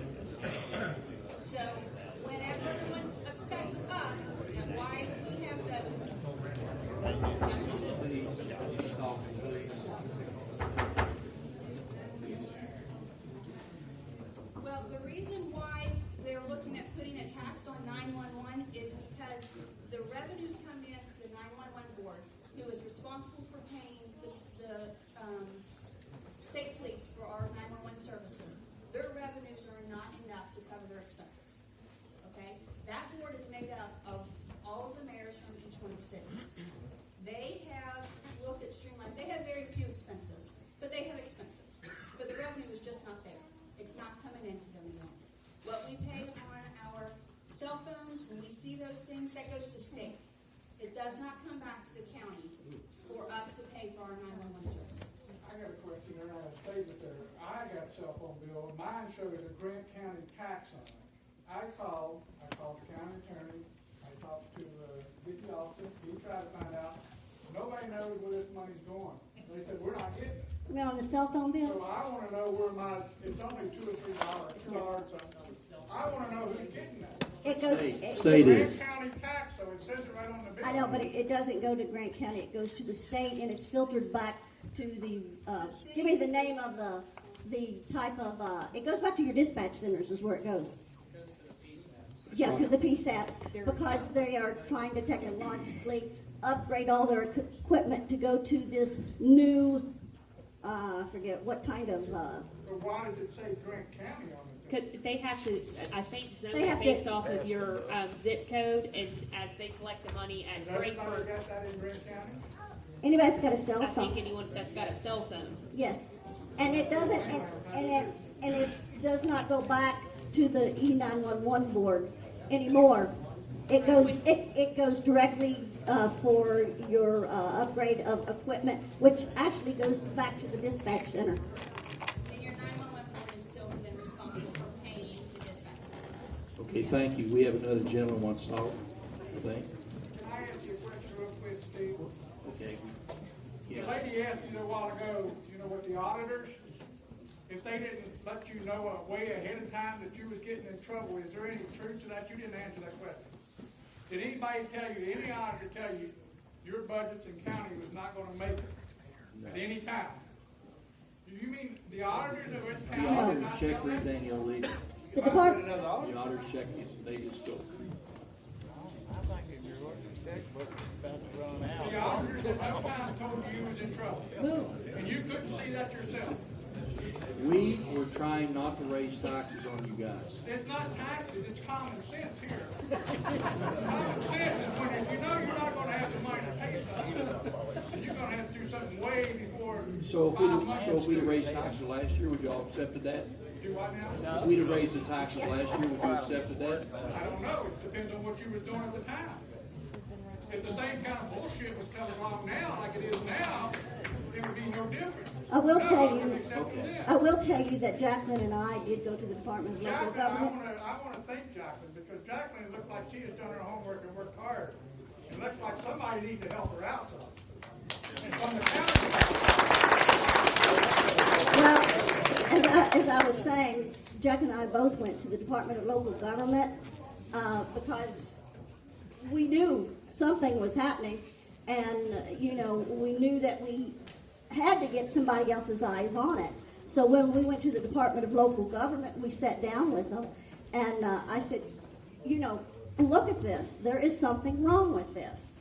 And the department, the gentleman that worked with us that day said, excuse me, I want to rephrase that. We went to CACO first. CACO is the Kentucky Association of Counties.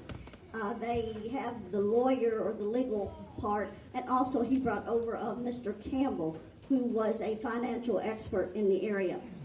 They looked over it and they said, yeah, you got a problem, but let me tell you what you need to do. Go over to the Department of Local Government. This is the man you need to talk to. He should be able to, he should be able to take and to, because we said we need an expansion of the next 6 months to know what is our drop dead date. What is our drop dead date? And he said, well, he should be able to do that for you. Ever since then, we've been trying to get a hold of the Department of Local Government, and this gentleman, no one will talk to me in Jacqueline. They won't talk to magistrates. They They will want to not. talk to the judge. They will not talk to me. has the judge ever tried talking to them? Oh, yeah. Then what did they tell them? Raise taxes. They told us that you need to raise, That's bullshit. That's Raise what they taxes, said. we're always fear everything. Come on, Steve. I told you, asked me a question, I told you. I asked you a question. Common sense gotta play a role somewhere along the line. So, just because he said, well, raise taxes, that means you have to go raise taxes instead of really looking into where you're supposed to be. We have to balance the budget. You're right. That should have started about 4 or 5 years ago. Well, I wasn't in here, sir, at that time. Even when you come in 2 years ago, you should have seen it then. If you didn't know your budget and know what money you had, you'd have seen this county was in trouble more 4 or 5 years ago, probably. Okay. Mayor, did you want to say something? Yeah, do I have any time left? Did I Yeah, my I do. I'll make this really quick. For those of you who don't know me, I'm Jim Wells, the Dry Ridge Mayor, and I've got a wonderful clerk. And so I'm not going to spend your time reiterating what she said, but what I will say to the court is that I spent the bulk of today tapping into the resources that I have available to me at the city. With the wonderful businesses and the business owners in the city of Dry Ridge. I've spent all day today talking to as many as I could possibly get in, trying to come up with some solutions. So I didn't just come here and present a problem, I had a solution. And my solution, or my recommendation, and Rob, you got it in front of me, but we have a wonderful group of business managers who looked and have asked to sit down and help the fiscal court through this process. The impact that any of these additional or alternate funding sources, revenue streams will have on the businesses located in Dry Ridge is going to be detrimental. But I represent 2,700 people for the city of Dry Ridge, but during the day, that surges to 6,000 or 7,000 people that I represent. The workers that live or that work in the city limits of Dry Ridge become my responsibility during the day. And I have to listen to the business owners and the employees in the city that say that this is not a fair assessment for a revenue stream. With that being said, I think there are some alternative things that we can look at, and these business owners and managers are willing to sit down with the court. I know there's a time crunch, and I think we need to do that as soon as possible. Thank you.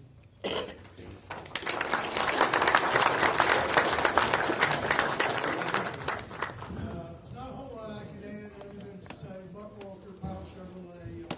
I watched this develop for quite some time. I've never been to a fiscal court meeting, but it was pretty obvious that this day is coming. You know, I watched. I'm going to admit that I actually donated to the former judge executives. I want to clear something up here.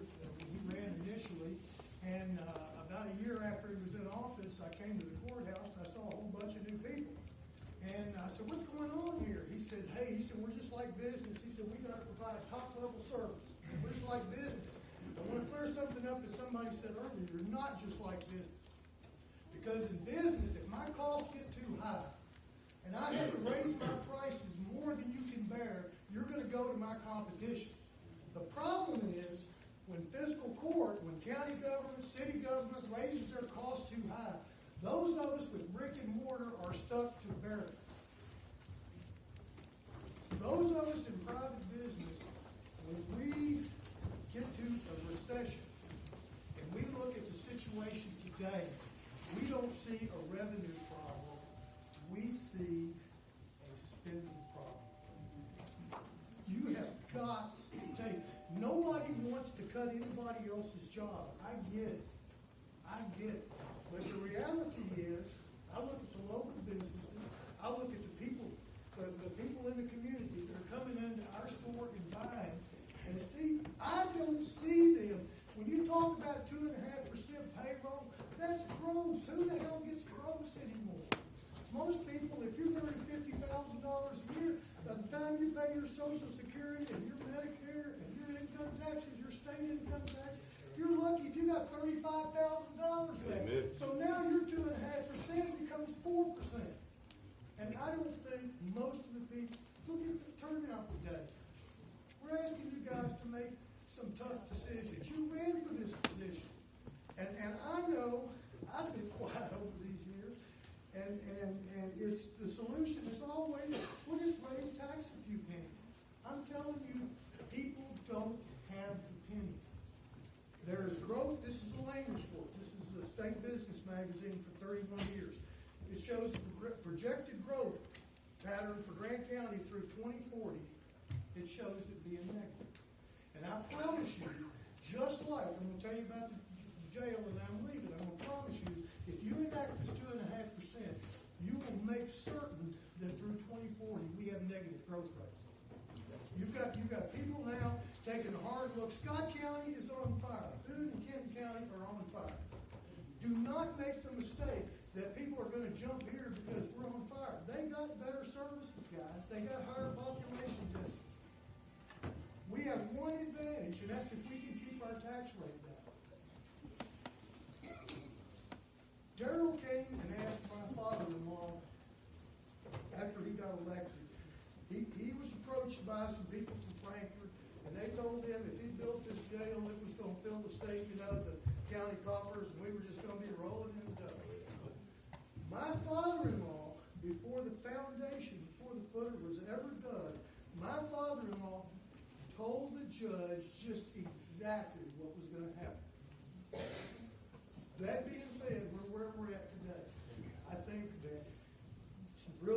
people up here today, there are alternatives. I know it's tough to cut out jobs. I'm telling you, I don't see the residents and I don't see the businesses being able to bear it. One last thing, I don't want to be the bearer of bad news. It is a little bit of a history book. For the last 100 years, when the party out of power has taken the White House after two-term presidency, there has been a recession within the first 14 months. So you run the risk here of raising taxes going into a recession, and I'm telling you, it'll be a self-defeating process. We just lost Performance Pipe, and do not make the mistake. I don't want to give anything away. You've got a couple large employers here. I know for a fact. I sat in a meeting over the Dry Ridge tax, and it came up that Dana owns property in Glasgow, Kentucky. They have physical capacity in Glasgow. You run the risk, if you raise that payroll tax, you run the risk for the next opportunity, the next contract, of losing another major employer. They got a payroll tax right now, don't they? Okay, so we're gonna heap some more on top. You know, and here's the thing, I just they're asked. union, just like all of us. We're all struggling to recruit talented labor. We got to compete with the stores in northern Kentucky. They got higher population density, they're able to pay for it. The reality is, people don't come to us for their gross paycheck. They come for what they can take home. So you're asking local businesses, talk to the motels. We're talking about taxing the motels. People at the hotel told me this comfort in here was the most difficult that he had to staff. I just want to say that Okay, Bob, thank you. I think the businesses and the communities would love to help you find alternatives for raising taxes. Well, thanks for coming up, Bob.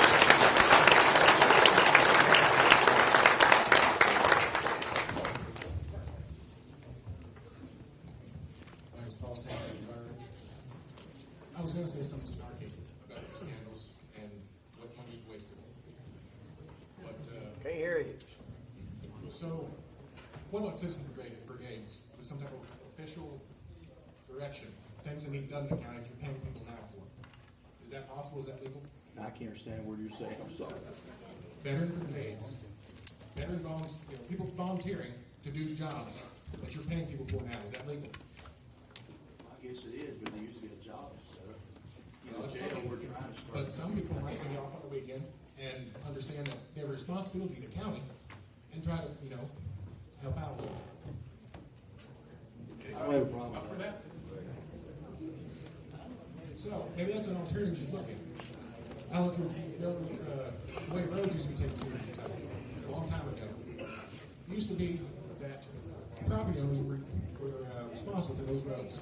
And there'd be brigades that were formed. Women selected, and they would do the road work. I don't know why that changed in terms of concrete, but I think there's areas where volunteers could save money to do all. Is that a stupid idea?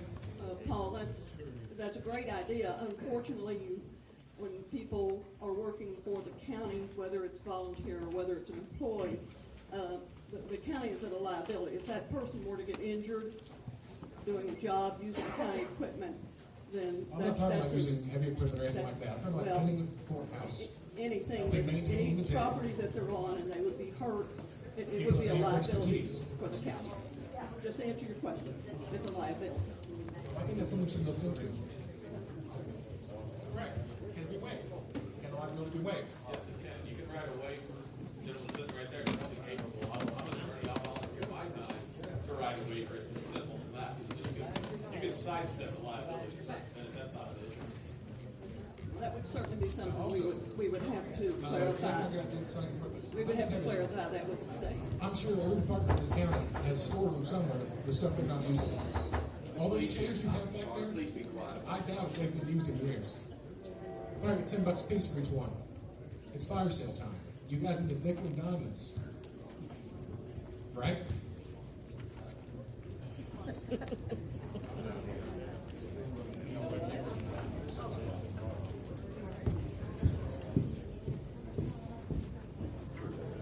That's the last one. Brett, Williamstown, Kentucky. I'm just wondering what the current deficit is and how long you plan on imposing this tax on the citizens. Did we pass a tax, you mean? I'm wondering how long you're planning on imposing this 2.5% tax on citizens. That was just a suggestion. That wasn't, they hadn't been voted on or anything, sir. Do you know what the current deficit is? How much money do we need to recover? How much do we have a budget? Well, we wanted to generate about 1.7 million. So, one of the issues that I hear coming up a lot tonight is the jail. And one of the proposals that Jackman had was a food service contract, and seeing what we could do to regain some money in the food service contract. I propose that we've got 30 acres over there at the jail, and I propose that we teach these inmates how to grow their own food and start to bring some of that in-house and empower these people to gain some real skill while they're in there serving their time. That's all. Okay, thank you very much.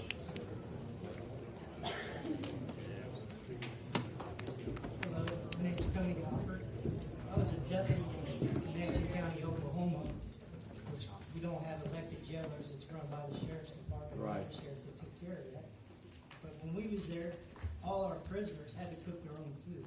They rented, they cleaned, they cooked, and they also did all the wrecks and stuff outside. I don't know if you have paid cooks at the jail. I haven't been there since I was 21. My dad told me I didn't have to pay for it all by myself. Do you have paid cooks? Just Aramark. We have a lady that comes in that oversees the kitchen. Aramark that provides the food, and the inmates go back and prepare it, get it ready. I know we saved tons of money by making the inmates, if they didn't cook, they didn't eat. And they didn't have any TVs in any of the jails. They took showers every 3 days in each jail. That's what they're there for. There's definitely a lot of money we can save. And actually, sir, before I was a deputy, I had to work in the jail for 6 months before I was allowed to hit the street. That was probably the worst 6 months of my life. I actually would rather go back to Iraq and get shot at any day than work back in the jail. So I'll give you a lot of credit. It's a hard job. I don't know you, I wouldn't do it. I'm suggesting that we could probably make some cuts there, as making them cook their own food, clean their own cells, even put them out on the streets to clean our parks and do like that to get rid of some of the higher end work. That's pretty much what I'm saying. Okay, thank you, sir.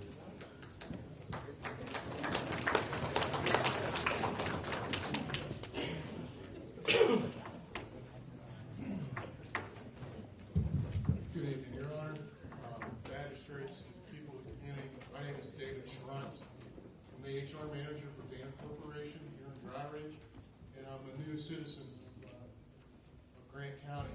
So I'm here on two fronts tonight. Obviously, we have a problem in front of us right now that wasn't any one person in this room's creation. However, what I've heard tonight is somewhat distressing. Some of my predecessors tonight spoke that business is not the same as government. That's absolutely true.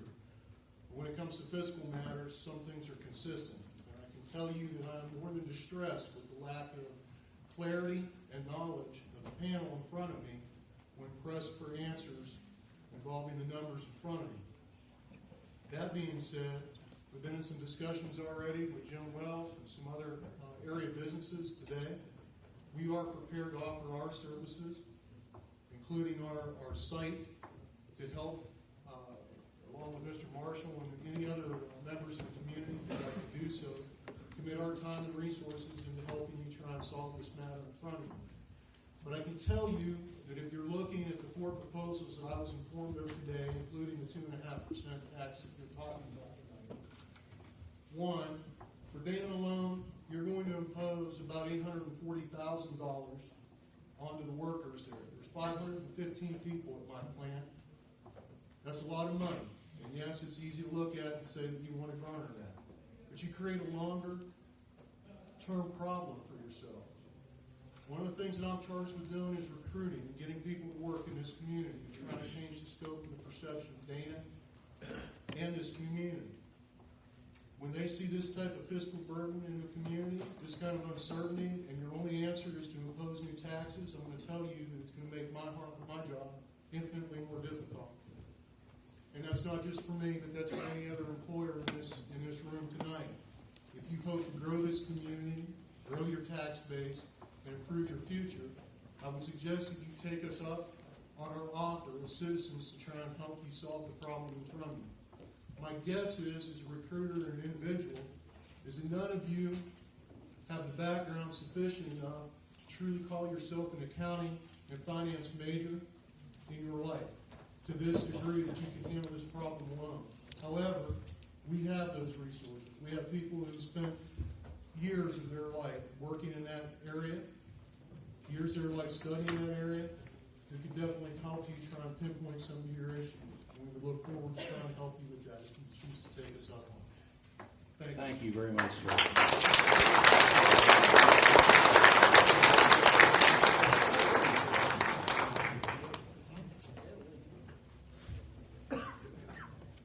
I'm Troy Lawrence. I lived here in the county all my life.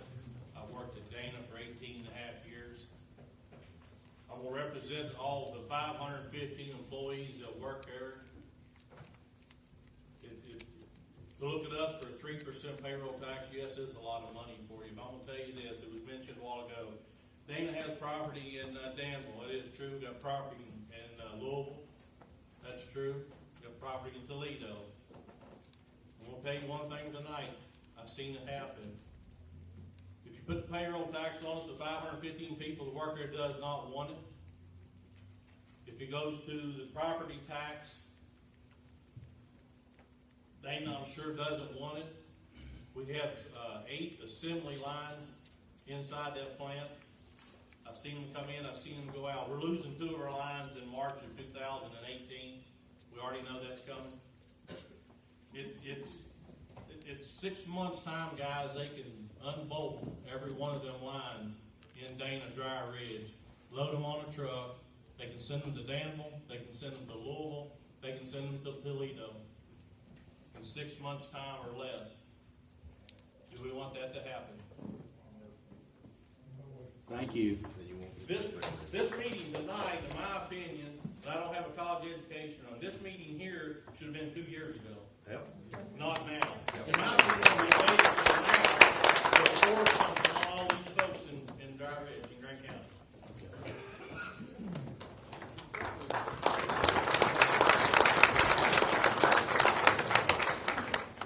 My name's Jim Conrad. I'm a resident of Dry Ridge. I live up close to Crittenden, but my address is Dry Ridge. I'm a retired senior project engineer for Cincinnati Gas and Electric, Duke Energy, as we call it today. Cincinnati Gas and Electric does still exist, if you all don't know. My job was to engineer substations and transmission lines, electric transmission lines, electric substations. Your lights are on here tonight because I built a substation over here just north of town. I built miles, hundreds of miles of high voltage transmission lines over the years. I had to estimate how much they were going to cost. I was part of the budget team for Cincinnati Gas and Electric.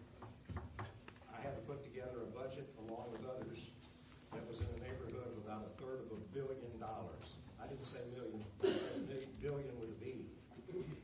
When our financial guys, now like the gentleman said back here, I wasn't an accountant, I wasn't a lawyer, I was an engineer.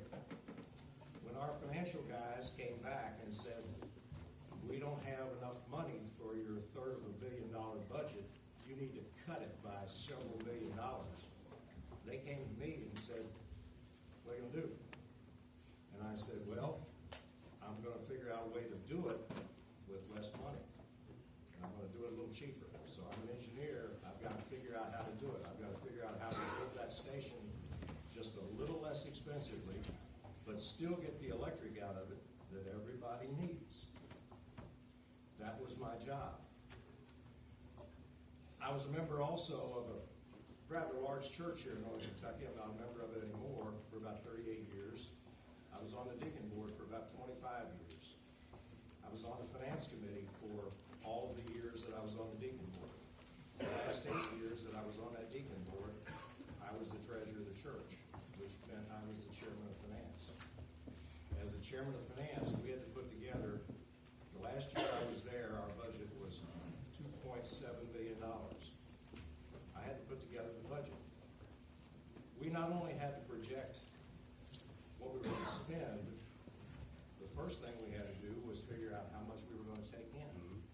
We had to figure out about what your tithes and offerings were going to be in your church for the following year.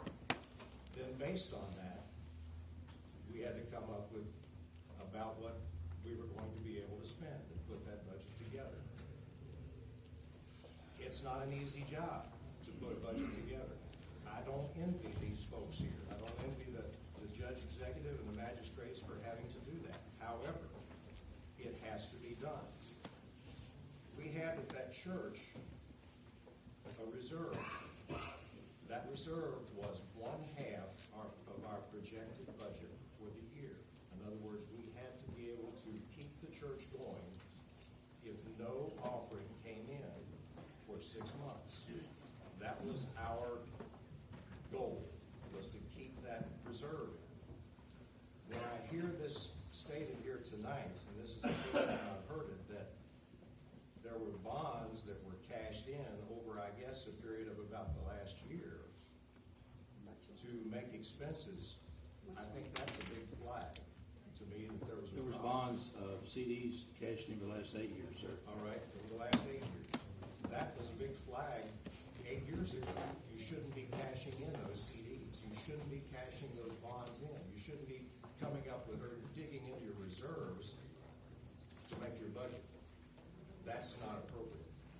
You should leave those there. That's your safety cushion to keep things going. When I heard Mr. Marshall here tonight make the statement that he will be willing to help you chair a way to go through that budget and sharpen the pencil and making it work, that's one of the best ideas I've heard. Judge, when you ran for office, as I recall, one of the things in your platform was, as I recall you stating, you said that you were going to do your best to bring additional business into the county. We have a new ARC out here. I realize we're not getting taxes from that. However, I realize that there's a whole lot of land down here that's been cleared for possibly some motels, restaurants, and other things here in Williamstown that are badly needed because of the number of people that are going to the ARC. I don't know what's happened. I don't know why they're not being built. That ARC has been open now for over 6 months. I don't see any motels going up. I don't see any restaurants being built down here in Williamstown. I know that every time you go to Cracker Barrel, you can't get into it because people are in line waiting to have dinner. And I'm thinking to myself, where's the business? Why aren't they coming? There's one other thing that comes to mind, and I'm not pointing my finger at you, and I'm not pointing my finger at the jailer here. But I do recall that under the previous administration, the previous judge executive, the previous jailer, every month, because of my association and several of our associations, we saw a report that was printed out, and I don't know by who, I think I know who, but I'm not going to say, that showed that the jail was running in the black every single month. And that they, in fact, some months were turning money back over to the county to go back into the treasury because money was being made. Now, I'm having a hard time understanding what happened that turned that around to where the jail is now in the red. I've read little bits and little snippets here and there in the paper about the jail's in the red. The jail's got problems. The jail can't do this. The jail can't do that. I don't know why, and I don't know what happened. But I don't understand why it went from running in the black every single month to now it's always in the red. That doesn't make any sense to me. How did it turn over to be running in the red? I don't get that. Thank you. Thank you.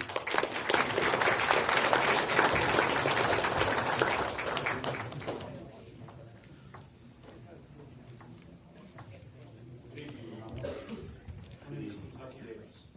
Excuse me? My name is Kentucky Davis. That's my name. That's his real name. Do you have any idea what the population was in Grand County in 2000? I'd say around 15,000, I don't know for sure.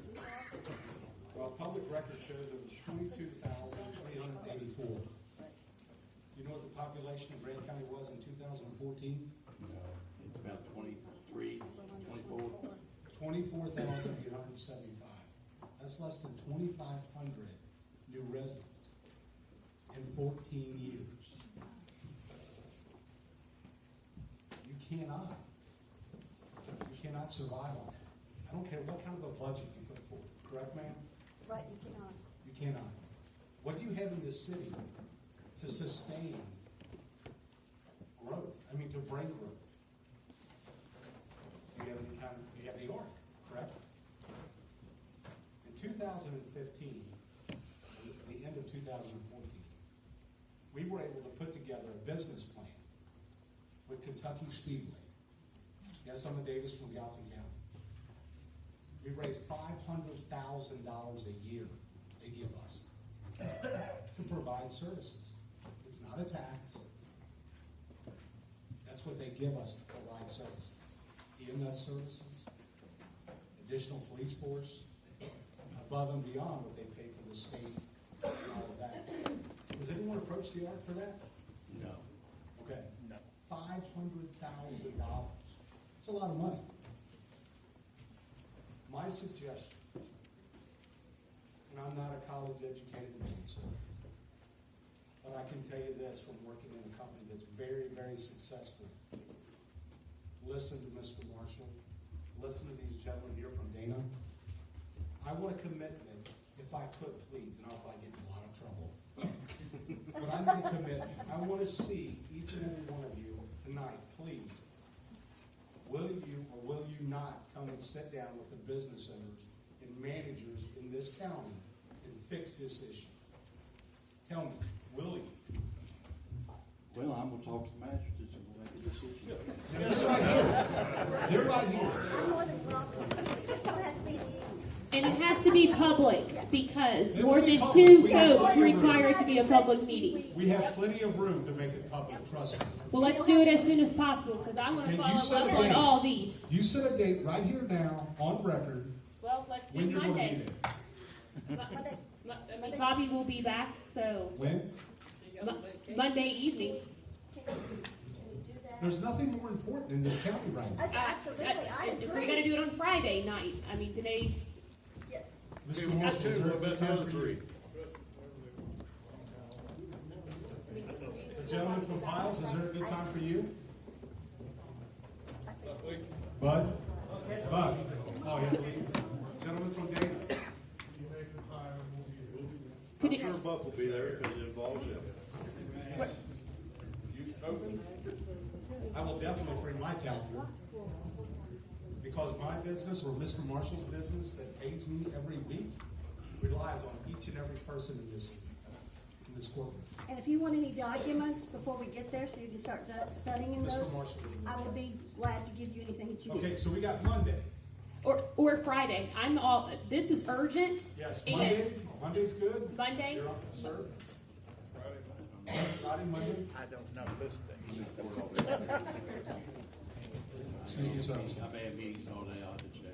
I mean, if we could, I think I would clear every meeting I got, knowing we're in the shape I'm not we're in. asking that. I'm here all day, 8 to 5, 9 to 5. What about 6 or 7 o'clock? Just Our like this business is time. open from 7 a.m. until 9 p.m. at night.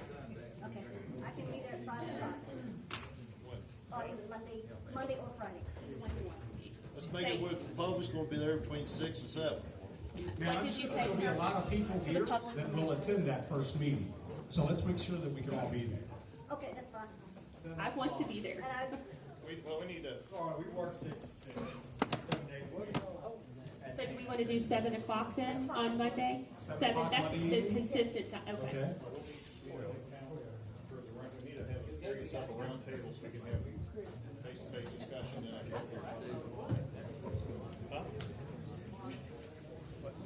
just to confirm, Yes. that will be Monday, February 6th at 7 o'clock at your, I don't know if all y'all can fit. we could have Skype. Will we do a school gym or, what other building we got? I think the dealership.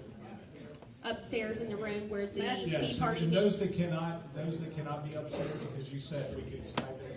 Magistrates, ladies, you have to be very careful. The two of you are together. We're saying, well, can't we host a public meeting that's on notice other than at the Qualifies courthouse? as a fiscal court meeting. That's what I'm saying, you got to watch. Because of open public meetings. Okay.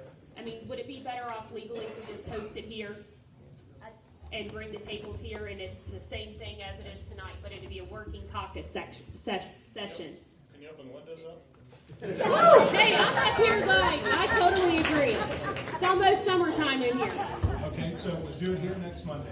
I think that would probably be the most appropriate thing because we'll have more space. We can grab these tables here. It would be the best to do it in a caucus meeting where Yes. you do not make Yep. So we'll not. decisions. Yes. Where you do not make. So a caucus working session It would have to be a to group follow up Where you do not take on all action. the cuts. Okay, That's so for a caucus. Monday, 7 o'clock It will be a here. caucus meeting at 7 o'clock, and we'll have to sit there. That's why I keep asking. Girls, What's wrong? What's going on up here? This gentleman here just said no one up there has agreed to this yet. Well- You all have, but we're waiting for the mayor. I Or the believe judge, it- I'm sorry, I I apologize. believe it Monday is February the 6th. Correct. You have a regular meeting set for 7 o'clock that evening, a regular fiscal court. Can we have that and then immediately following a caucus for working the budget? Okay. We have, just so folks know, we do have regular meetings scheduled to pay the bills. And so that's at 7 already. There we go. So we Great can time. Everyone will immediately, be here. right, immediately after call a caucus working session. Okay. Would you want to, well, doesn't matter, I don't know if you want to have, consider having our meeting at 6. And then go, so it gives us more time. I mean, we don't have to have you at the meeting, but we can go in and have the meeting, and then call. I don't think it would be long, I don't think we've got that much. Tell me again what your time frames I think we'll just keep it at 7. That's what's published But anyway. it's 7, then it'll be are. The regular meeting at 7. When will you have the caucus? Immediately following Following the regular meeting. at 7, correct. Okay, so it'll be what time? 7 o'clock, 7 o'clock here. correct. Okay. Thank you all very much. Thank you.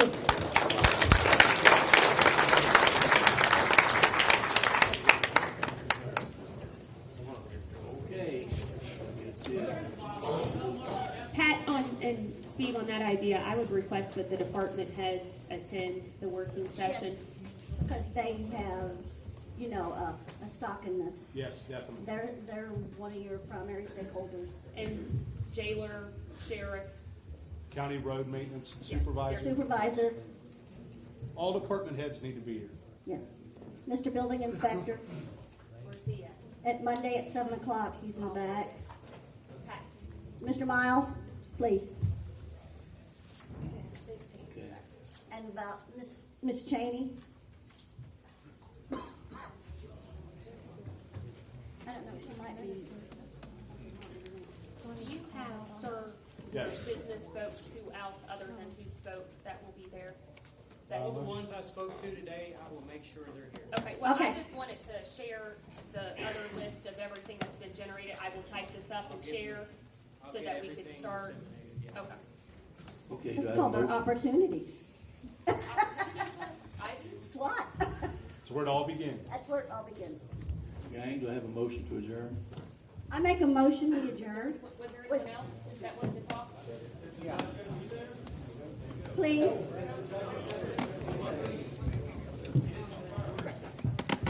I don't know, but we will be here. Yeah, but the judge doesn't vote. It's not just the judge who votes. Yes, the judge does that. He's part of, He's not the only one. He'll be here. He'll be here. He cares as much as everybody. he does. Can we get him to say it? Can we get him to commit to saying that he's going to be here? Sirs, can we commit to you guys saying you're going to be here? Can we commit to hearing you guys say that you're going to be here? If we're going to be here, No, after that. no. Will you commit to being here Monday at 7 to speak about this working caucus? You will be? You will be here. Thank you, sir. Thank you. And sir, no, not sure, not sure. I'm a taxpayer in Dry Ridge, not sure. Yes. I heard some voice, I didn't look up. You will be here. Yes, I'll be here. Thank you. I just couldn't do it during the day. Thank you. Thank you. I'm Rick Ruff from Williamstown. Jocelyn, to demonstrate that I'm a gentleman, I'm going to take the bullet for you. The county dog board cost this county roughly $290,898 annually. Got that edited up. It's in your spending plan.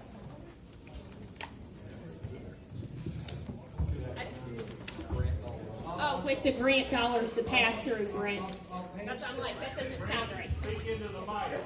On page 7 of the spending plan for 2016, 2017, county dog warden. It's on page 7. It's lines 01-5205-102 through line 01-5205-592. Add the numbers up. I believe that comes to $209,898,000. And I'll let you finish your thought. That's those budget lines underneath the heading county dog board. Yes, and a lot of those, Brent, are what you would deem as pass-through grants that Marcia has worked to obtain through the K-9 spade and neutering program. Then And would that not then show up on the budget somewhere between page 2 and page 13? uniquely enough, the way that is set up, and Shauna, back me up here on this, because this is part of the learning journey of stepping into these roles, and that these budgets are not how you and I would probably balance our books per se, where there's like, just try to figure it out. It looks crazy. Mine's in political science. And so the first part of those pages, Brent, in that packet that you would have probably gotten off the internet is the appropriations, your expected revenue to bring in. And then the other part, that other chunk in the back, is the funds receipt. So as those expenses come in, and the treasurer can even attest to this further than I can, but I don't want to cut you off. But all I did was just the heading of the county dog board. I just added up the numbers. It doesn't show on any document that you can find on the internet, which proposes to be the public document filed by the county on the internet. Parks and Recreation, $163,385. You are charged as a fiscal court to essential governmental function. Fire, police, the jail. I'll take the bullet on you on the parks. You can solve your park problem by doing a pay to play. Charge everybody admission to get there. There's no more freebies. We can't do that anymore. I've got a choice. I can either sit there with my mouth shut, and when my children get hungry, I can hand them a handful of grass. Or I can say, no more freebies. I agree with Mr. Wilson.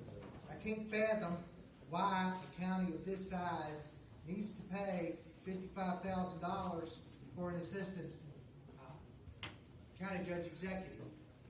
I will also concede the fact that perhaps you should pay to play. If you look at the building inspector's budget, if you look at the money he brings in as much as he possibly can. But he is charged to go do those inspections. But if you don't say on a single family dwelling, instead of a $10 building permit or whatever it is, it's now $11, which would offset his budget, because at that point, he operates at a zero. That's where he really ought to operate. Now, it might be nice if we made some profit, because then we could theoretically fund the jail, buy tires for the sheriff. I'm not making fun of these people. It's just I'm as irked as everybody else in this room. But when you look on the internet and you look at the documents that have been provided, you're right. This is not the way we would do accounting at our house. If other people say, where are we going to get all these other meetings? We charged you all. We hired you all with the fiscal for responsibility and the fiduciary duty to take care of the money that you took from each and every one of us to do it in a fiscally sound manner. Right. So that's the problem that we see. We can sit down all day and look at the documents that you put on the internet that have been published, and I don't know that anybody can make heads or tails of them. And that's why whenever I hear people in the room asking the question, well, what's this number? I know you all don't know. I have sat down with others that I thought were smart. They don't know either. So, I mean, that's what, you've got to cut some of it out. And just to say, the last meeting we were at, we defined insanity as doing the same thing over and over again and expecting a different result. When asked the question by Mr. Wilson, why do we have an assistant county judge executive at $55,000? Well, that's the way we've always done it. So maybe you ought to talk to the jailer and see about maybe you can have some of the $40,000 or $50,000 he spends on mental health. Because this isn't going to work. And the other problem that I see, assuming that your pages are correct, total revenues under the general fund, $4,420,000. Borrowed money. This is in 2015, 2016. $1.5 million.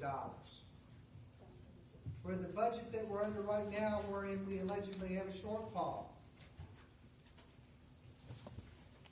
Total revenues, $4,645,000. Borrowed money, $465,000. I'm dropping off the pennies. Carryover from a prior year, $947,000. Now we start getting into transfers out for the jail. $484,694. That transfers over to the jail. In the previous year, those lines do not exist. We all know from 1998 to present, there has been borrowed money on that jail. That mortgage is going to come due. If everybody stood up there and said, what a fine job that's going to be, we're going to make money with that jail, they all either didn't know what they were talking about or they lied to you. Because jails do not make money. We will be fortunate, truly fortunate, if my great-grandchildren, if they so choose to live here, are not still paying for that jail. But you cannot take borrowed money and claim that as funds available. If I was a bankruptcy trustee and I looked down at this, I'd be selling every piece of property this county owns, and then there'd still be a whole bunch of creditors that take a zero. But that's the problem that we have with this budget and saying, oh, gee, borrowed money becomes money we can spend. It's not money you can spend, it might be money you had to spend, but you can't claim it that way. There's no, as we look through what I get off the internet, and I know it has to be true because it was on the internet. I can't find the line items where you're paying the debt service. And, to some extent in defense of Chris, some of the reasons, some of the months, previous jailers got to operate in the black is because they breached the fiduciary duty owed to the citizens of this community when they were elected as jailer. They did not perform the maintenance. When they don't perform the maintenance, that then creates the problems that we're getting from the Department of Justice that says, no, you will not house prisoners in that section of the jail.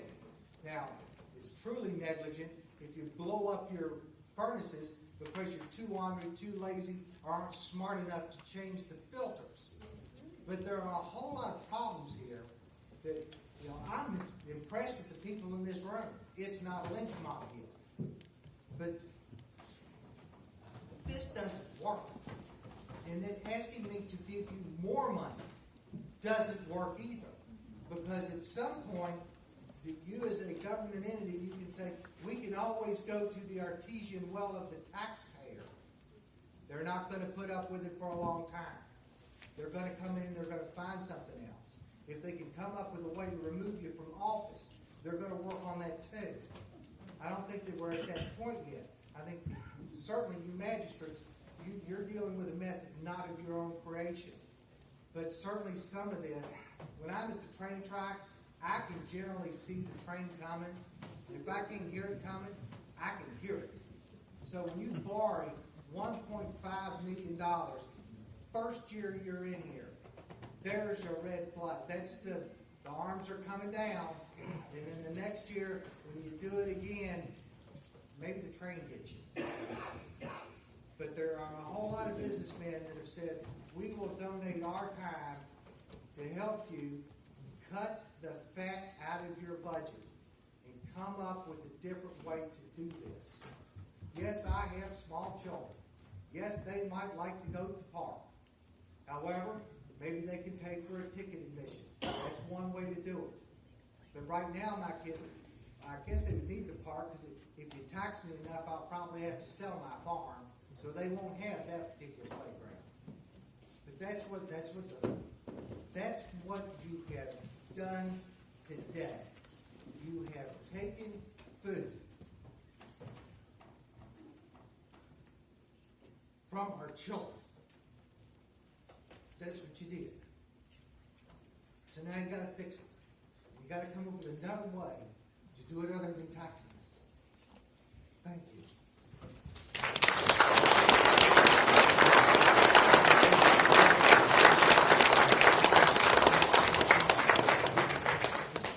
Thank you. Okay. We have a motion to adjourn.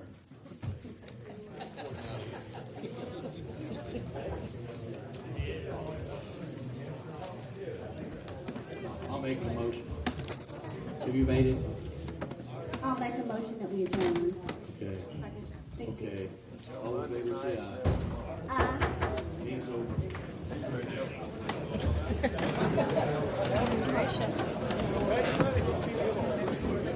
I said, I don't know. We need to get rid of the park. We need to get rid of the